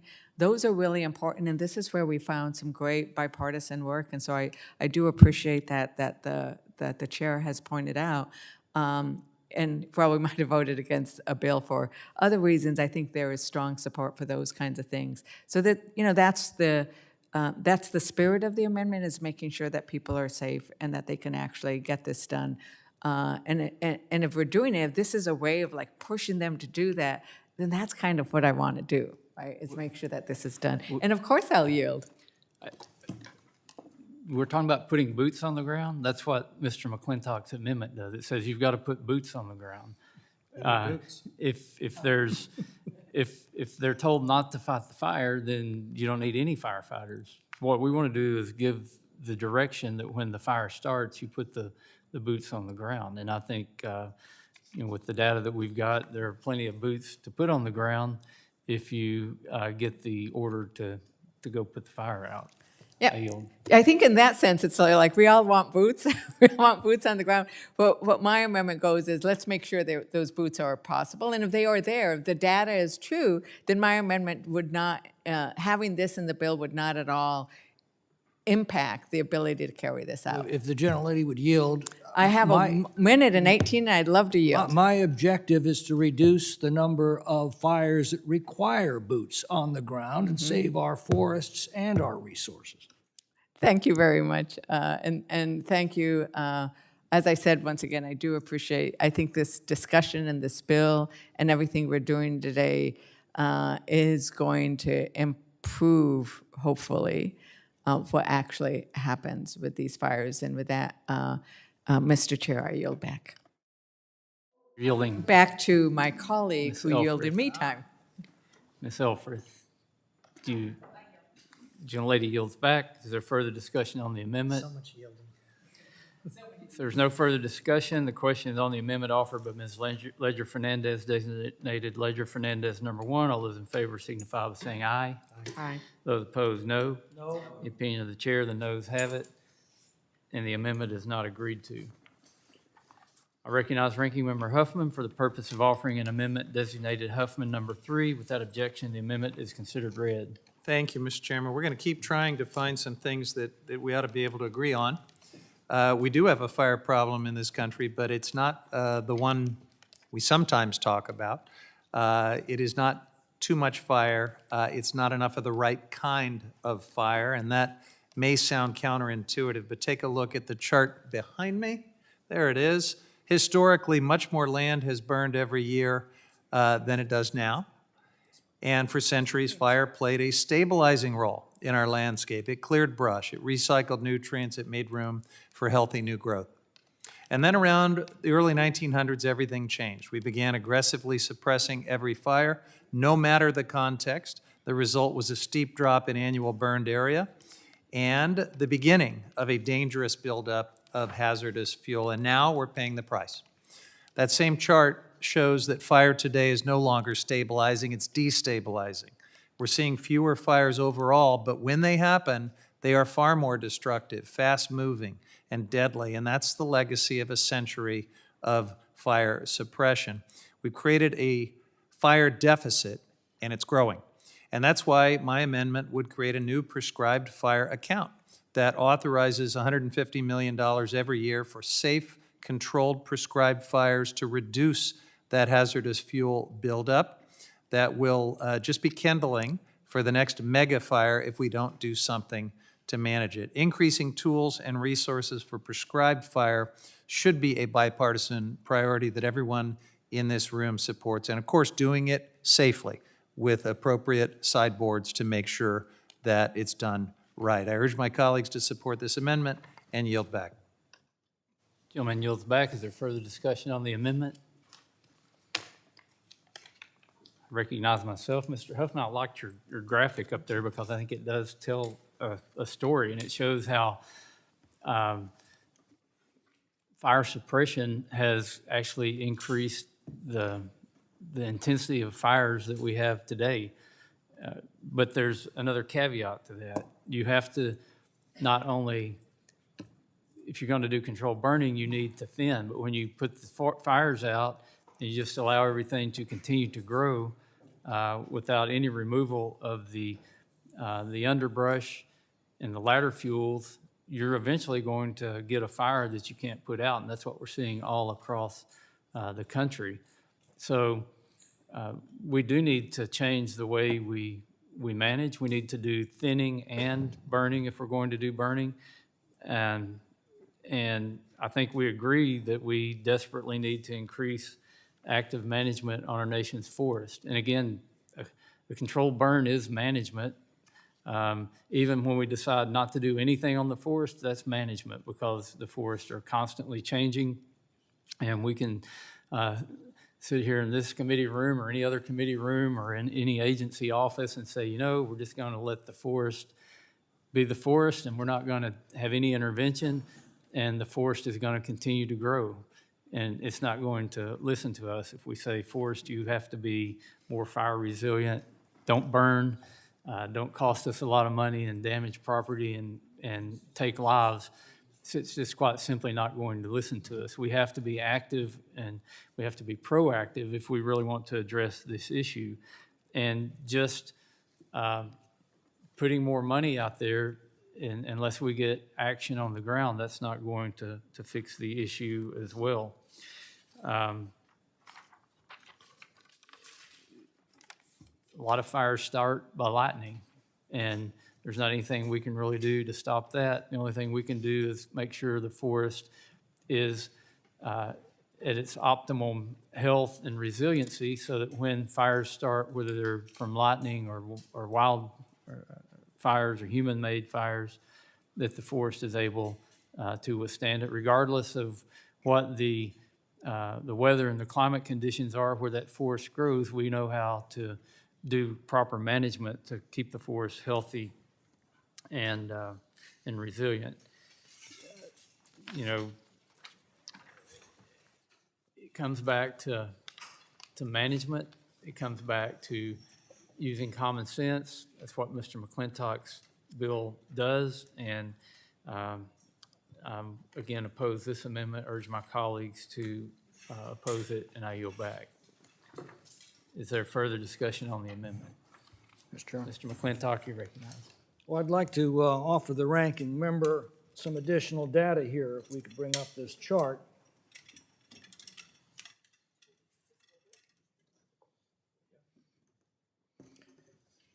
The bars you see here are board feet of timber that has been harvested off of the federal lands beginning in 1984. As you can see, a marked decline throughout the 80s and 90s as the environmental laws that he has championed have reduced our ability to manage our forests. The line you see here is acreage destroyed by catastrophic fire. We've seen an 80% reduction in timber harvested off of the federal lands and a concomitant increase in acreage destroyed by fire. Fire is how nature removes excess timber. Nature doesn't care that it takes hundreds of years for a forest to regrow. Nature has all the time in the world. We mortals do care. That's why we created the land agencies, to do the gardening ourselves. We sent foresters every year out into the forest to mark off excess timber, and then we auctioned it off to logging companies that paid us to remove it. That produced a steady stream of revenues into the federal treasury, with which we then were able to better manage our forests. We had healthy forests, we had thriving mountain economies, and we dramatically reduced the scourge of forest fires from up to 12 million acres a year to just 250,000 in California, and we held that steady throughout the 20th century. That was what fire suppression plus logging did to protect the forests.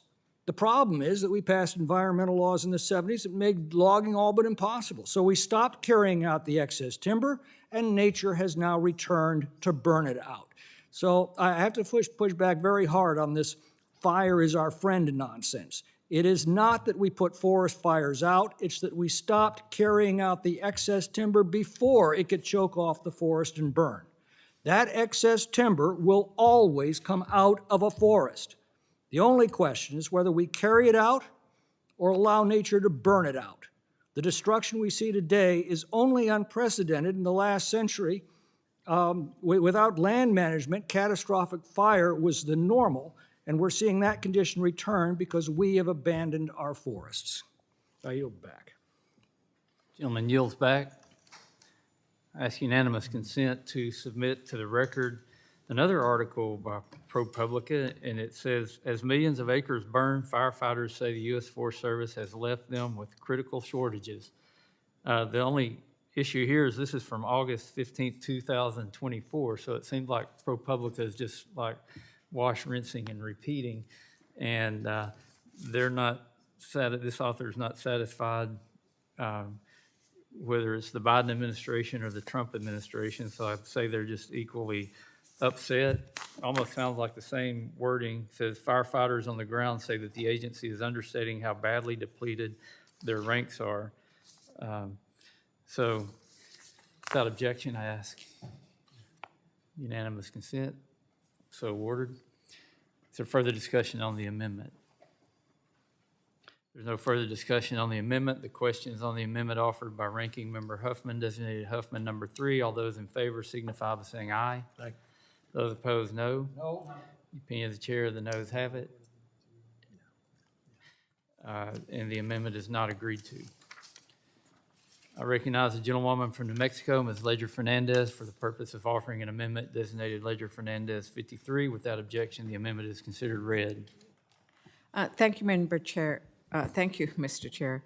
My amendment would provide compensation to Forest Service permittees. These are the ranchers who graze their cattle within the Forest Service. And as I mentioned earlier, many of these ranchers have been grazing their cattle in these lands for centuries, for generations, and sometimes before the land was even part of the Forest Service. It used to belong to them. So my concern is that when there is a prescribed burn that exceeds its boundaries and destroys these cattle, that there is no way for these permittees to receive any kind of compensation. The Hermit's Peak Calf Canyon fire destroyed 900 structures and killed livestock across northern New Mexico. In that instance, I was able to secure and pass the Hermit's Peak Calf Canyon Fire Act, which actually provided for compensation because it was the United States' fault.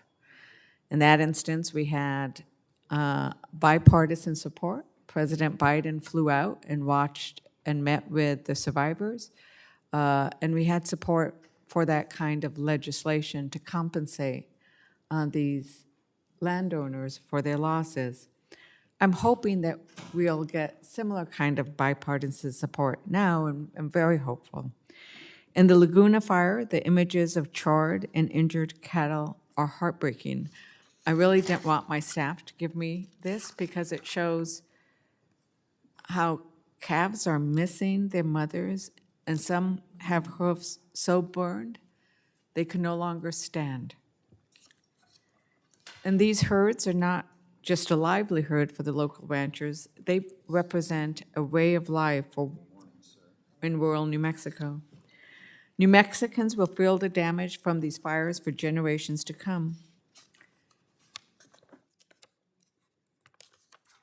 And I think that this concept of what justice should look like, when the United States is at fault, when it starts the prescribed burn, we should have a way of compensating those who are directly harmed. I should also point out that we have the Federal Tort Claims Act that would not apply unless we do something like this, because it doesn't apply to fires that are started. So it is something that a lot of other things that the United States does that it's at fault for, you can actually sue the United States, but there isn't a process for prescribed burns if it goes wrong. So we don't want another one of these to happen, but if it does happen, we think that there should be justice for those who are harmed by these kinds of acts. So I'm hopeful that my Republican colleagues were in the same way that we had the bipartisan support for the Hermit's Peak, that we also have bipartisan support to include this amendment. And it only occurs with regards to prescribed burns because that's when the United States took active decision to start a fire. And with that, I yield back. The gentlelady yields. Is there further discussion on the amendment?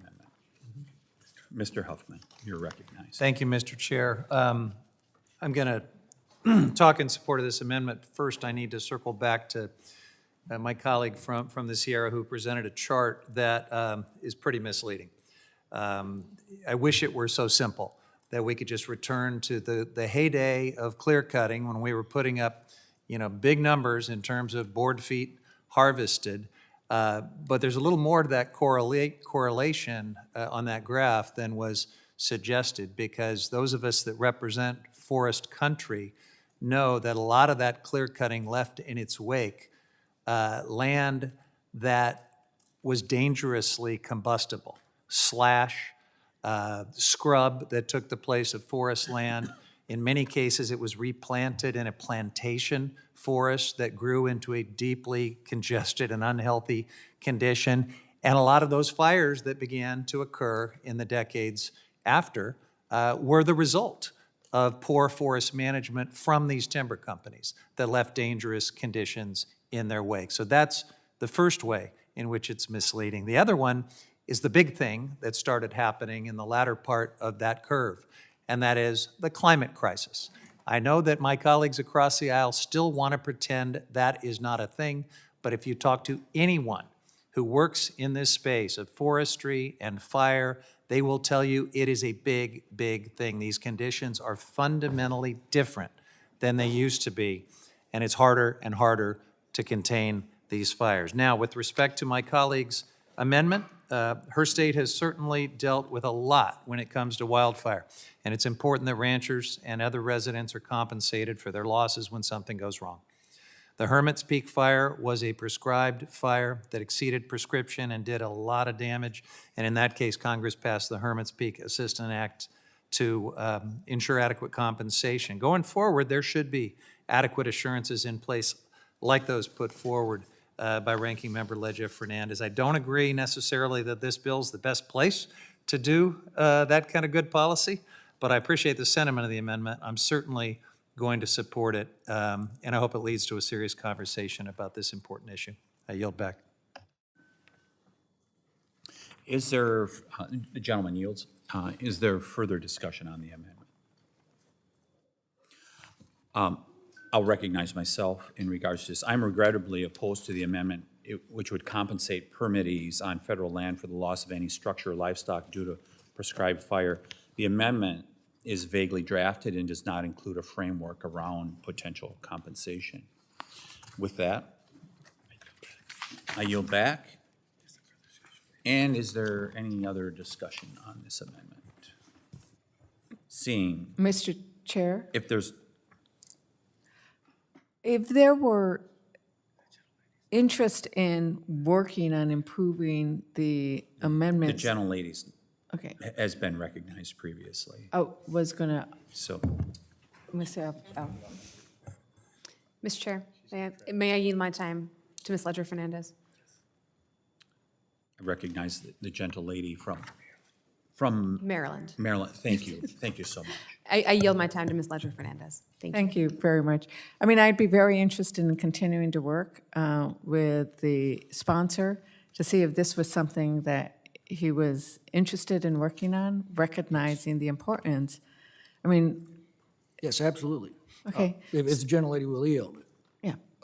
Yes, in a separate bill, absolutely. I do not want to get a cost tag to this bill that's going to jeopardize its consideration. I will offer her the consolation of knowing that under this bill, prescribed burns have to be extinguished the moment that they get outside of their boundaries and cannot be allowed to spread at the discretion of the agencies.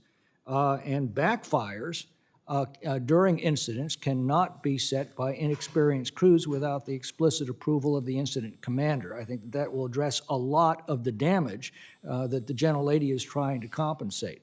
But I do agree with her completely that the damage caused by prescribed burns, and it's been terrible in many cases, there needs to be a full liability from the agency that's responsible for that destruction. Okay, in that case, if you'll continue, and I mean, I think it would be but- great if we but could not have a in this bill. bipartisan piece of legislation that looks at how we address the liability. I would love to do that. And whether we do it through the Federal Tort Claims Act, whether we do it in something like this, because I think we can explore that. I agree of where we completely do it. on that, but And not so in this with bill. with that, I would withdraw my amendment. The gentlelady from New Mexico withdraws her amendment.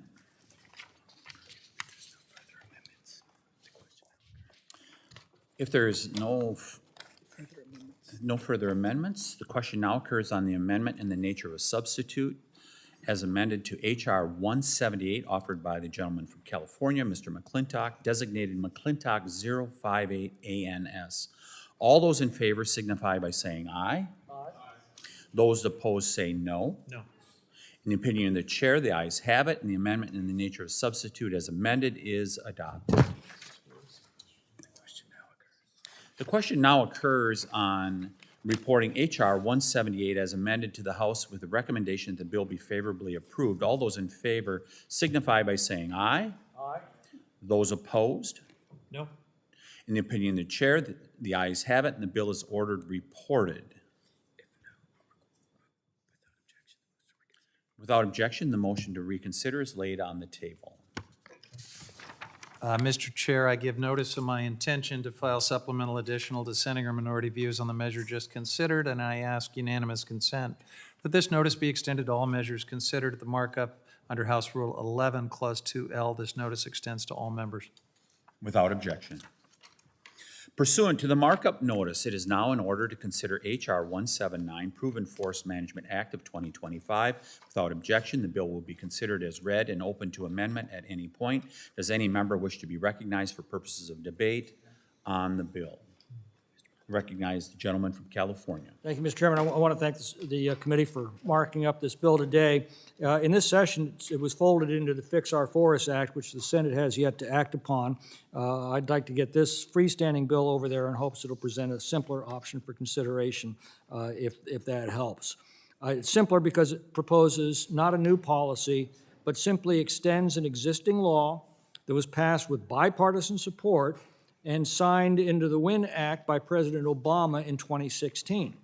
That law provided a categorical exclusion from the National Environmental Policy Act for forest thinning projects up to 10,000 acres under certain conditions, but it had to be limited to the Tahoe Basin Management Unit because of amendments in the Senate.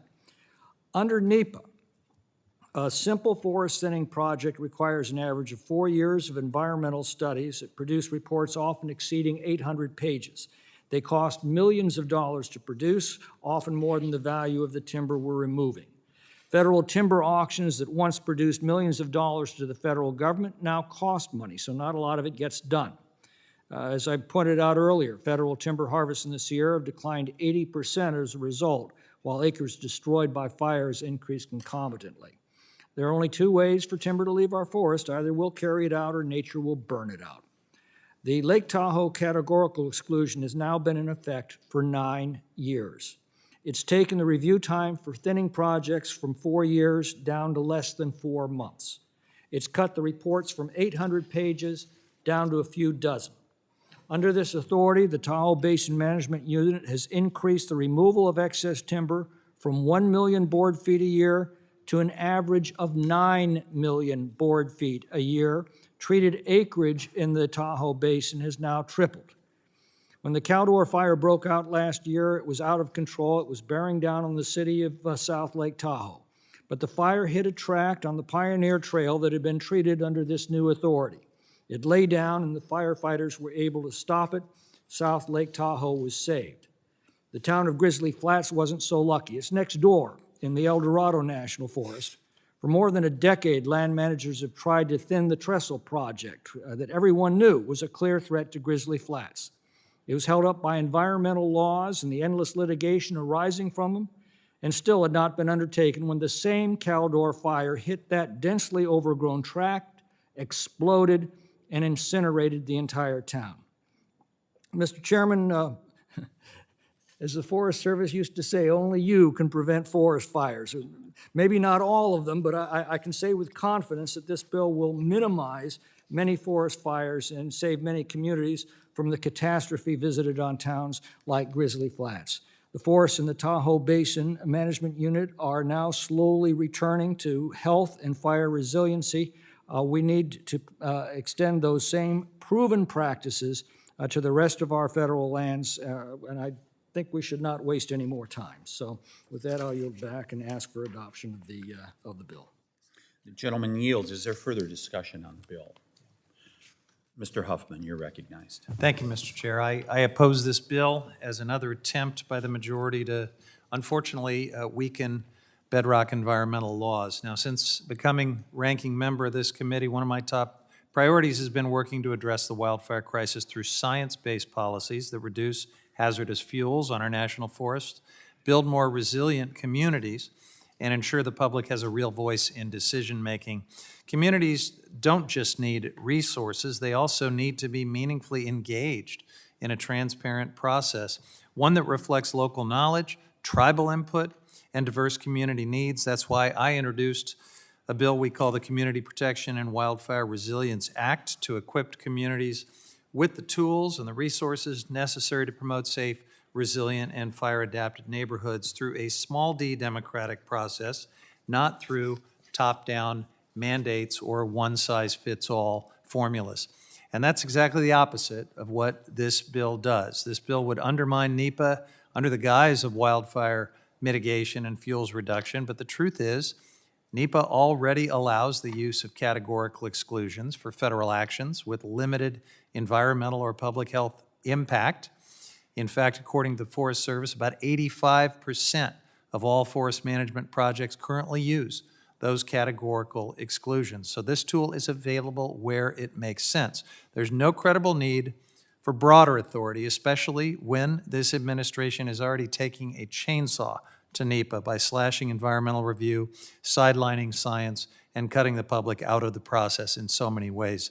The purpose of NEPA is simple: to make sure we look before we leap, and that principle is more important than ever as we confront the escalating impacts of climate change. This bill would override what remains of the Forest Service's existing review process for forest management projects by mandating the use of categorical exclusion for projects covering an area up to 10,000 acres, regardless of how large the public health and environmental impacts are of each project. Now, 10,000 acres, that's about 15 square miles. It's roughly the size of my hometown, of San Rafael, which is a city of about 54,000 people.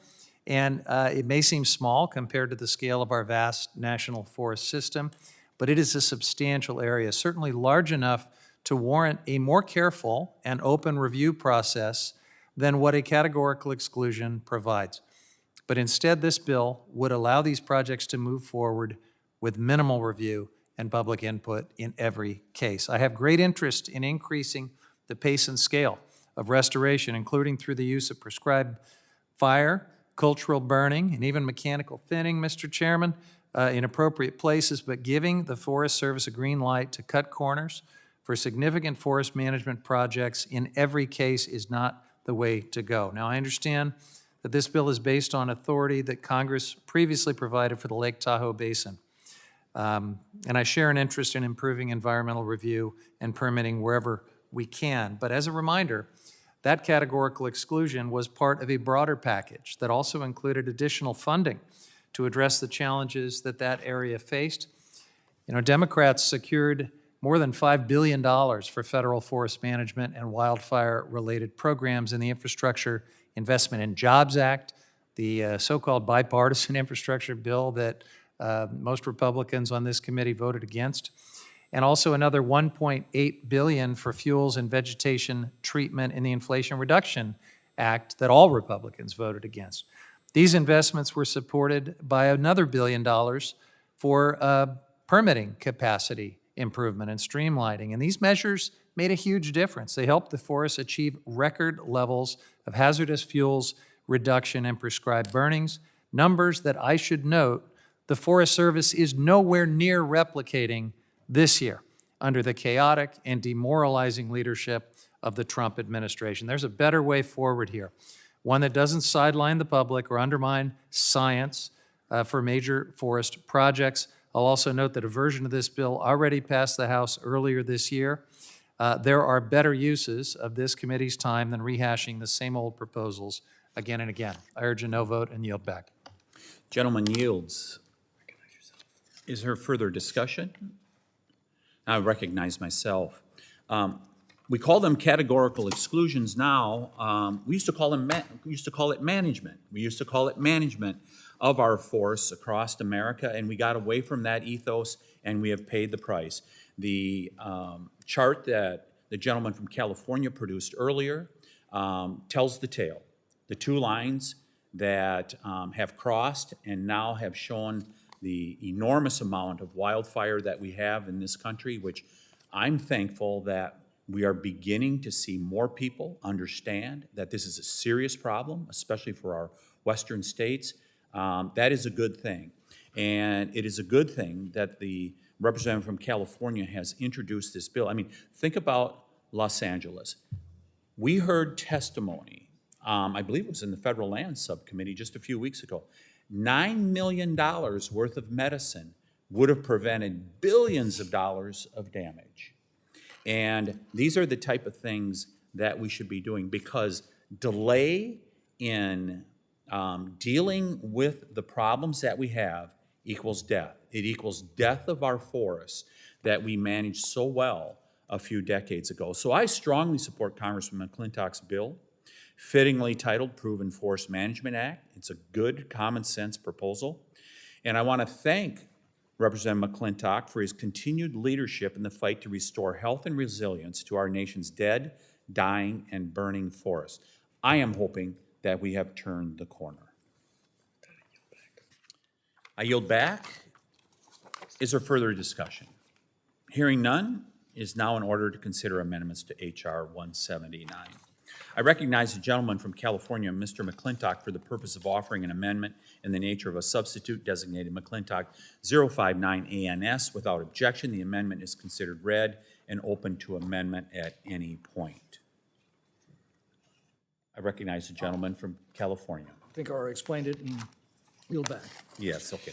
Is there further discussion of the amendment? If there is no further discussion on the amendment, it is now in order to consider amendments to the ANS to H.R. 179. I recognize Ranking Member Huffman for the purpose of offering an amendment, excuse me, designated Huffman number 1. Thank you, Mr. Chairman. Without objection, the amendment is considered read. I recognize the gentleman. Thank you, Mr. Chairman. You're doing great, by the way, Thank with you. a little help. Mr. Chairman, my colleagues argue that this bill simply expands an existing authority to provide the Forest Service with additional tools to fight wildfires by expediting certain forest management projects. Expanding the pace and scale of smart, science-based forest restoration is a goal that we all share. My amendment offers a clear, responsible way to achieve that goal without taking shortcuts or causing inconsistent categorical exclusion standards. Specifically, the amendment incorporates language taken verbatim from the definition of categorical exclusion, language that was included in the Fiscal Responsibility Act at the direct urging of my Republican colleagues, and it was signed into law last Congress. If we really want consistent, clear permitting standards, let's be consistent. This amendment simply applies the same standard for a categorical exclusion that was created by the FRA. This is a common sense update, and it honors the standards that my Republican colleagues pushed for and secured.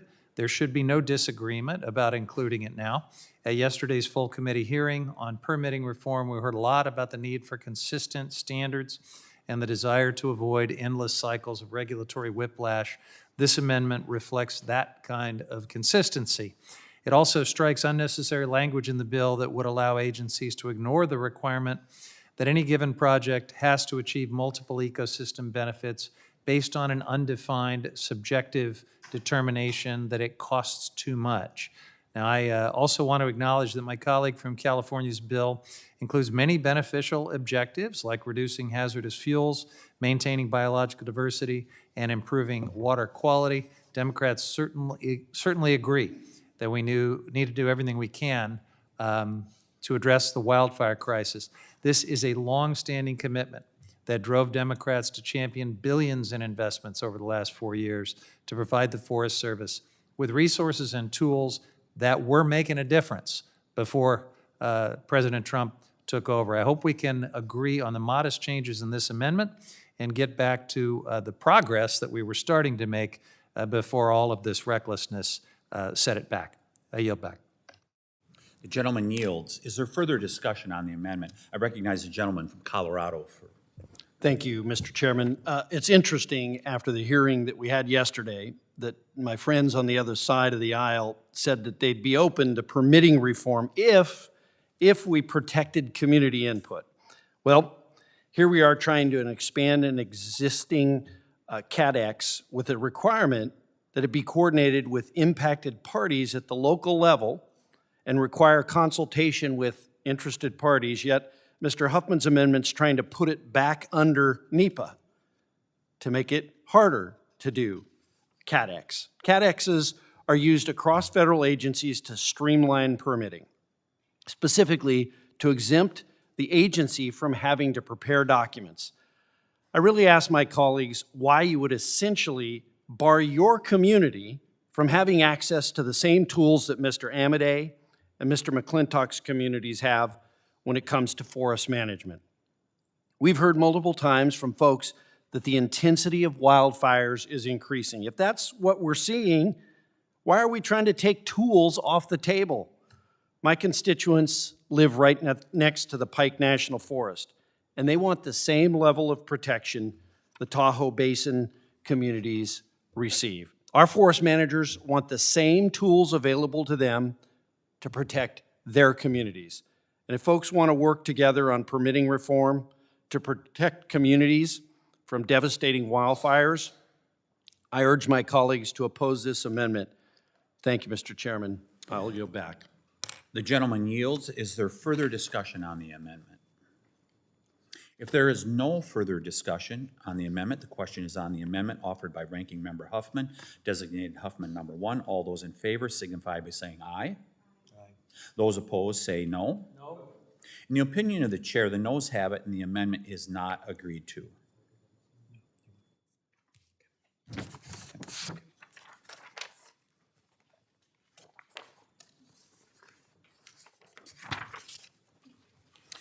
The question now occurs on the amendment in the nature of a substitute to H.R. 179 offered by the gentleman from California, Mr. McClintock, designated McClintock 059 ANS. All those in favor signify by saying aye. Aye. Those opposed say no. In the opinion of the chair, the ayes have it and the amendment in the nature of a substitute is adopted. The question now occurs on reporting H.R. 179 as amended to the House with the recommendation that the bill be favorably approved. All those in favor signify by saying aye. Aye. Those opposed, no. No. In the opinion of the chair, the ayes have it and the bill is ordered reported.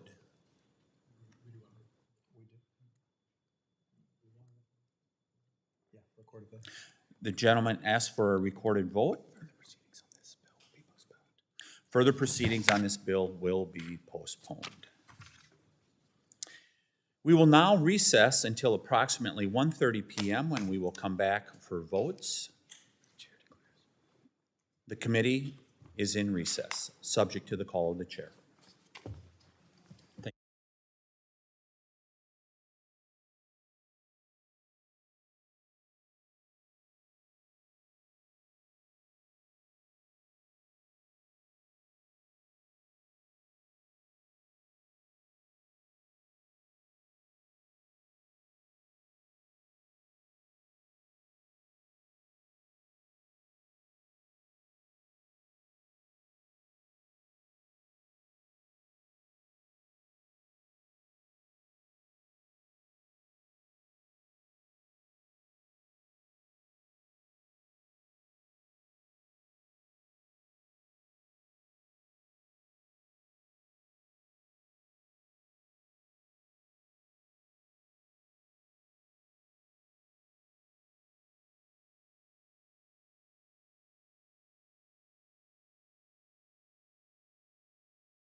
The committee will come to order.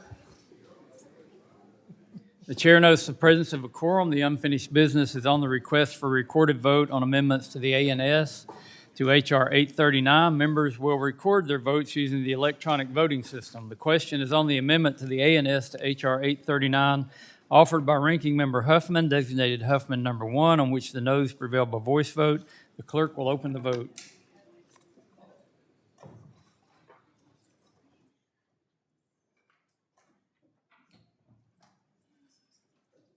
Wake up, computer.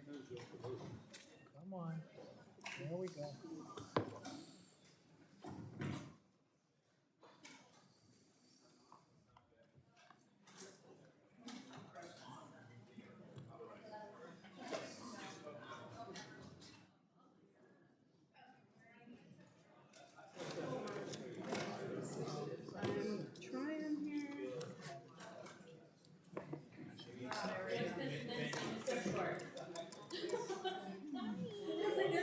Yeah. This is definitely last day of school vibes. I know. I'm holding it.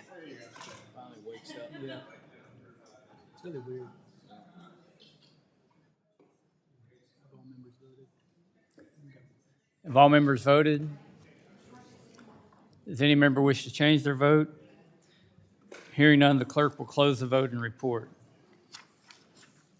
Mr. Chairman, on this vote, the yeas are 14 and the nays are 20. The amendment is not adopted. The question now occurs on the amendment in the nature of a substitute to H.R. 839 offered by the chair, designated Westerman 32 ANS. All those in favor signify by saying aye.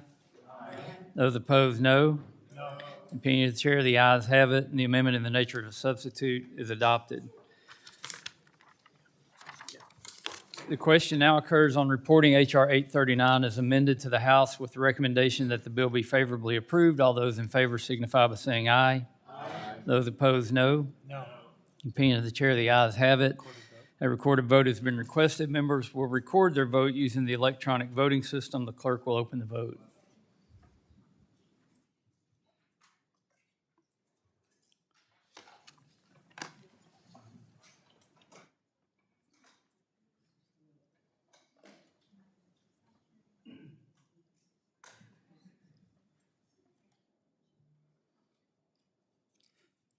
Have all members voted? Does any member wish to change their vote? Hearing none, the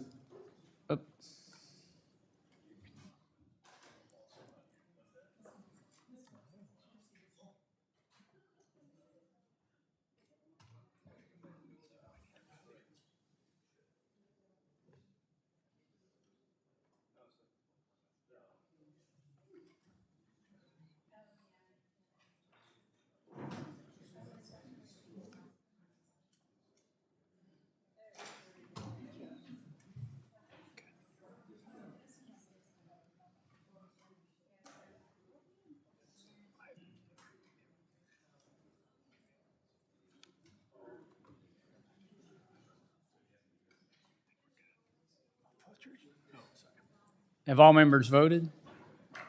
Does any member wish to change their vote? Hearing none, the clerk will close the vote and report. Mr. Chairman, on this vote, the yeas are 23 and the nays are 16. The bill as amended is ordered reported to the House with the recommendation that it be favorably approved. Without objection, the motion to reconsider is laid on the table. The unfinished business is on the request for a recorded vote on reporting H.R. 179 as amended to the House with the recommendation that the bill be favorably approved, on which the ayes prevail by a voice vote. The question now occurs on reporting H.R. 179 as amended to the House with the recommendation that the bill be favorably approved. The clerk will open the vote.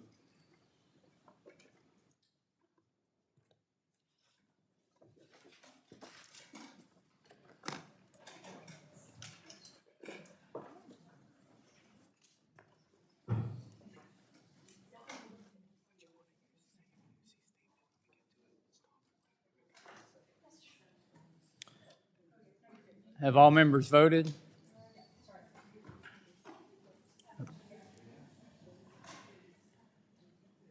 Have all members voted? Does any member wish to change their vote? Hearing none, the clerk will close the vote and report. Mr. Chairman, on this vote, the yeas are 24 and the nays are 15. The bill as amended is ordered reported to the House with the recommendation that it be favorably approved. Without objection, the motion to reconsider is laid on the table.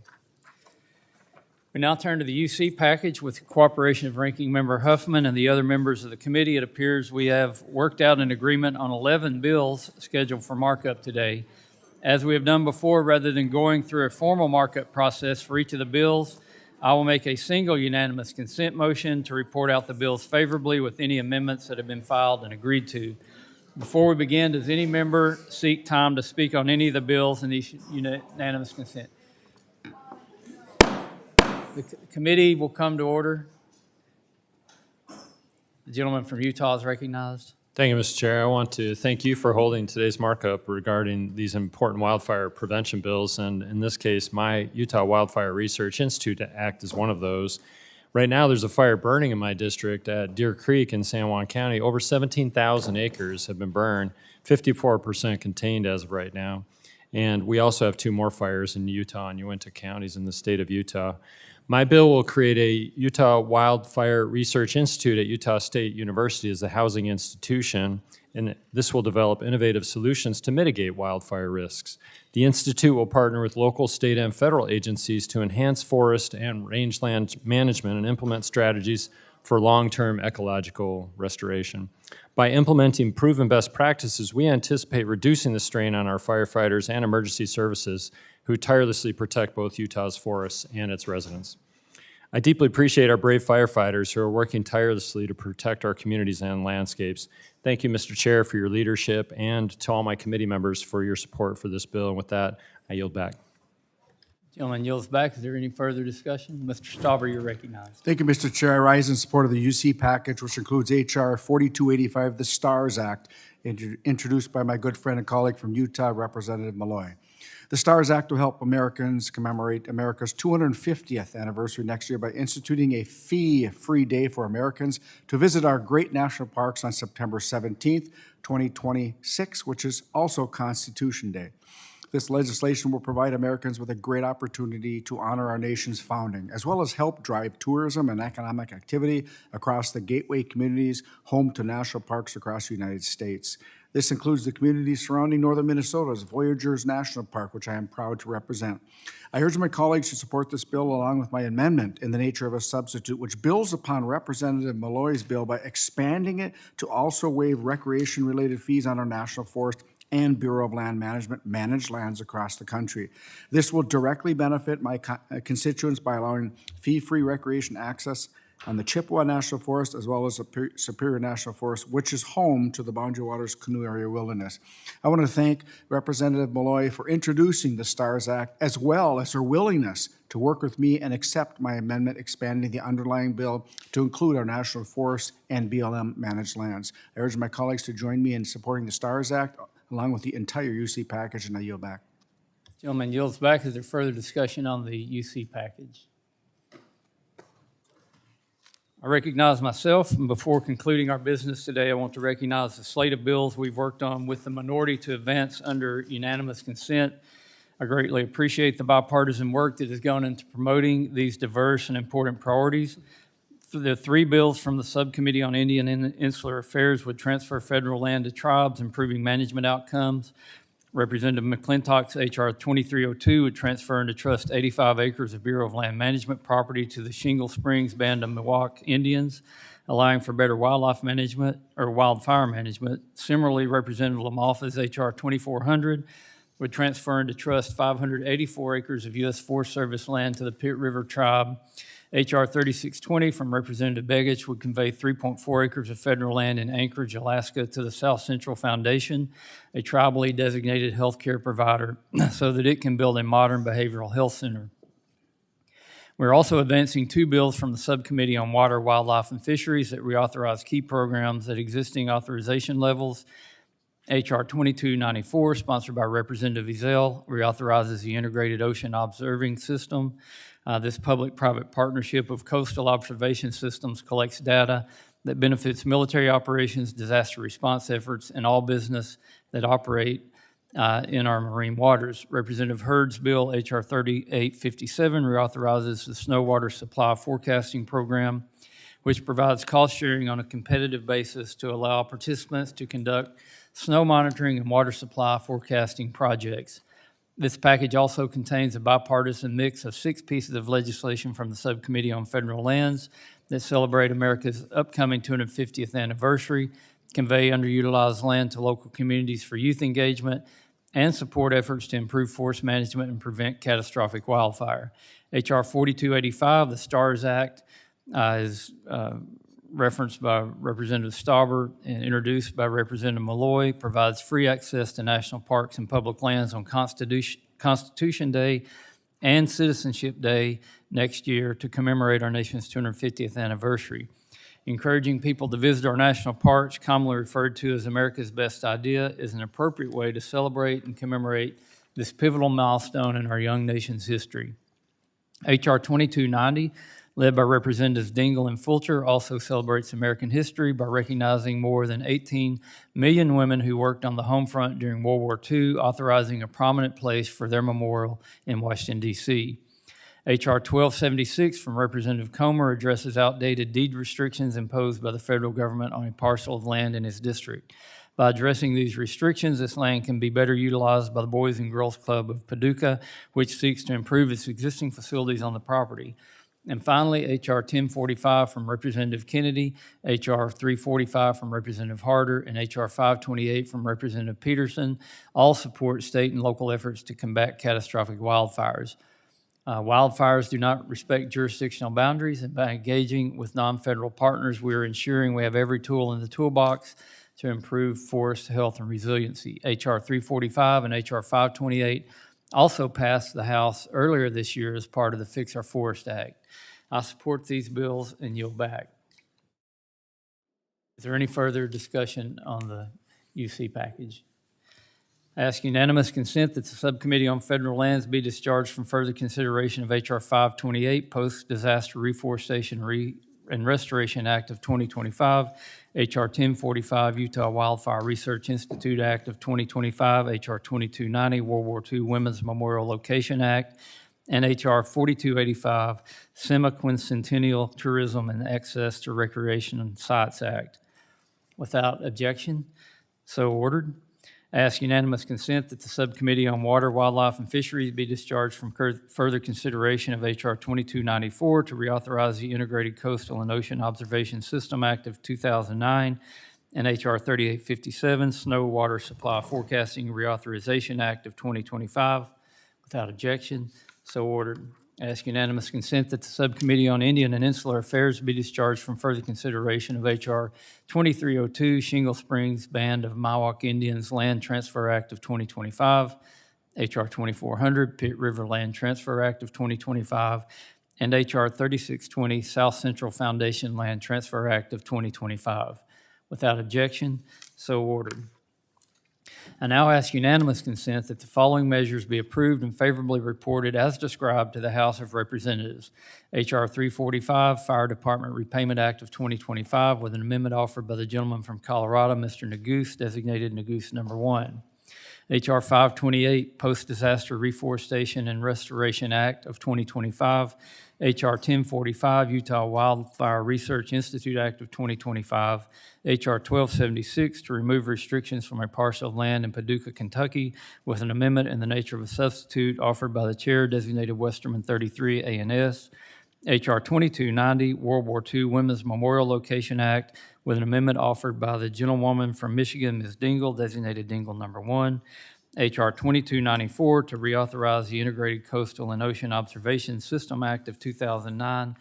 H.R. 2302, Shingle Springs Band of Miwok Indians Land Transfer Act of 2025, with an amendment in the nature of a substitute offered by the gentleman from California, Mr. McClintock, designated McClintock 57 A&S. H.R. 2400, Pitt River Land Transfer Act of 2025, with an amendment offered by the gentleman from California, Mr. LaMalfa, designated LaMalfa 59. H.R. 3620, South Central Foundation Land Transfer Act of 2025. H.R. 3857, Snow Water Supply Forecasting Reauthorization Act of 2025 with an amendment in the nature of a substitute offered by the gentleman from Colorado, Mr. Hurd, designated Hurd 26 ANS, and H.R. 4285, Semi-Quincentennial Tourism and Access to Recreation Sites Act with an amendment in the nature of a substitute offered by the gentleman from Minnesota, Mr. Stauber, designated Stauber 19 ANS. Without objection, so ordered.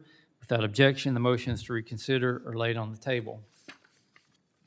Ask unanimous consent that the staff be allowed to make any technical and conforming changes to the documents the committee just adopted, subject to the approval of the minority. Without objection, so ordered. Mr. Huffman, do you have a statement today? I don't have a statement. You already did the views. Other than to wish you a very good August. And same to you, and appreciate all your cooperation on the UC package. Our committee's moving a lot of bills out of committee and off of the House floor, and we couldn't do that without working together on these UC bills. If there's no further business, the committee stands adjourned.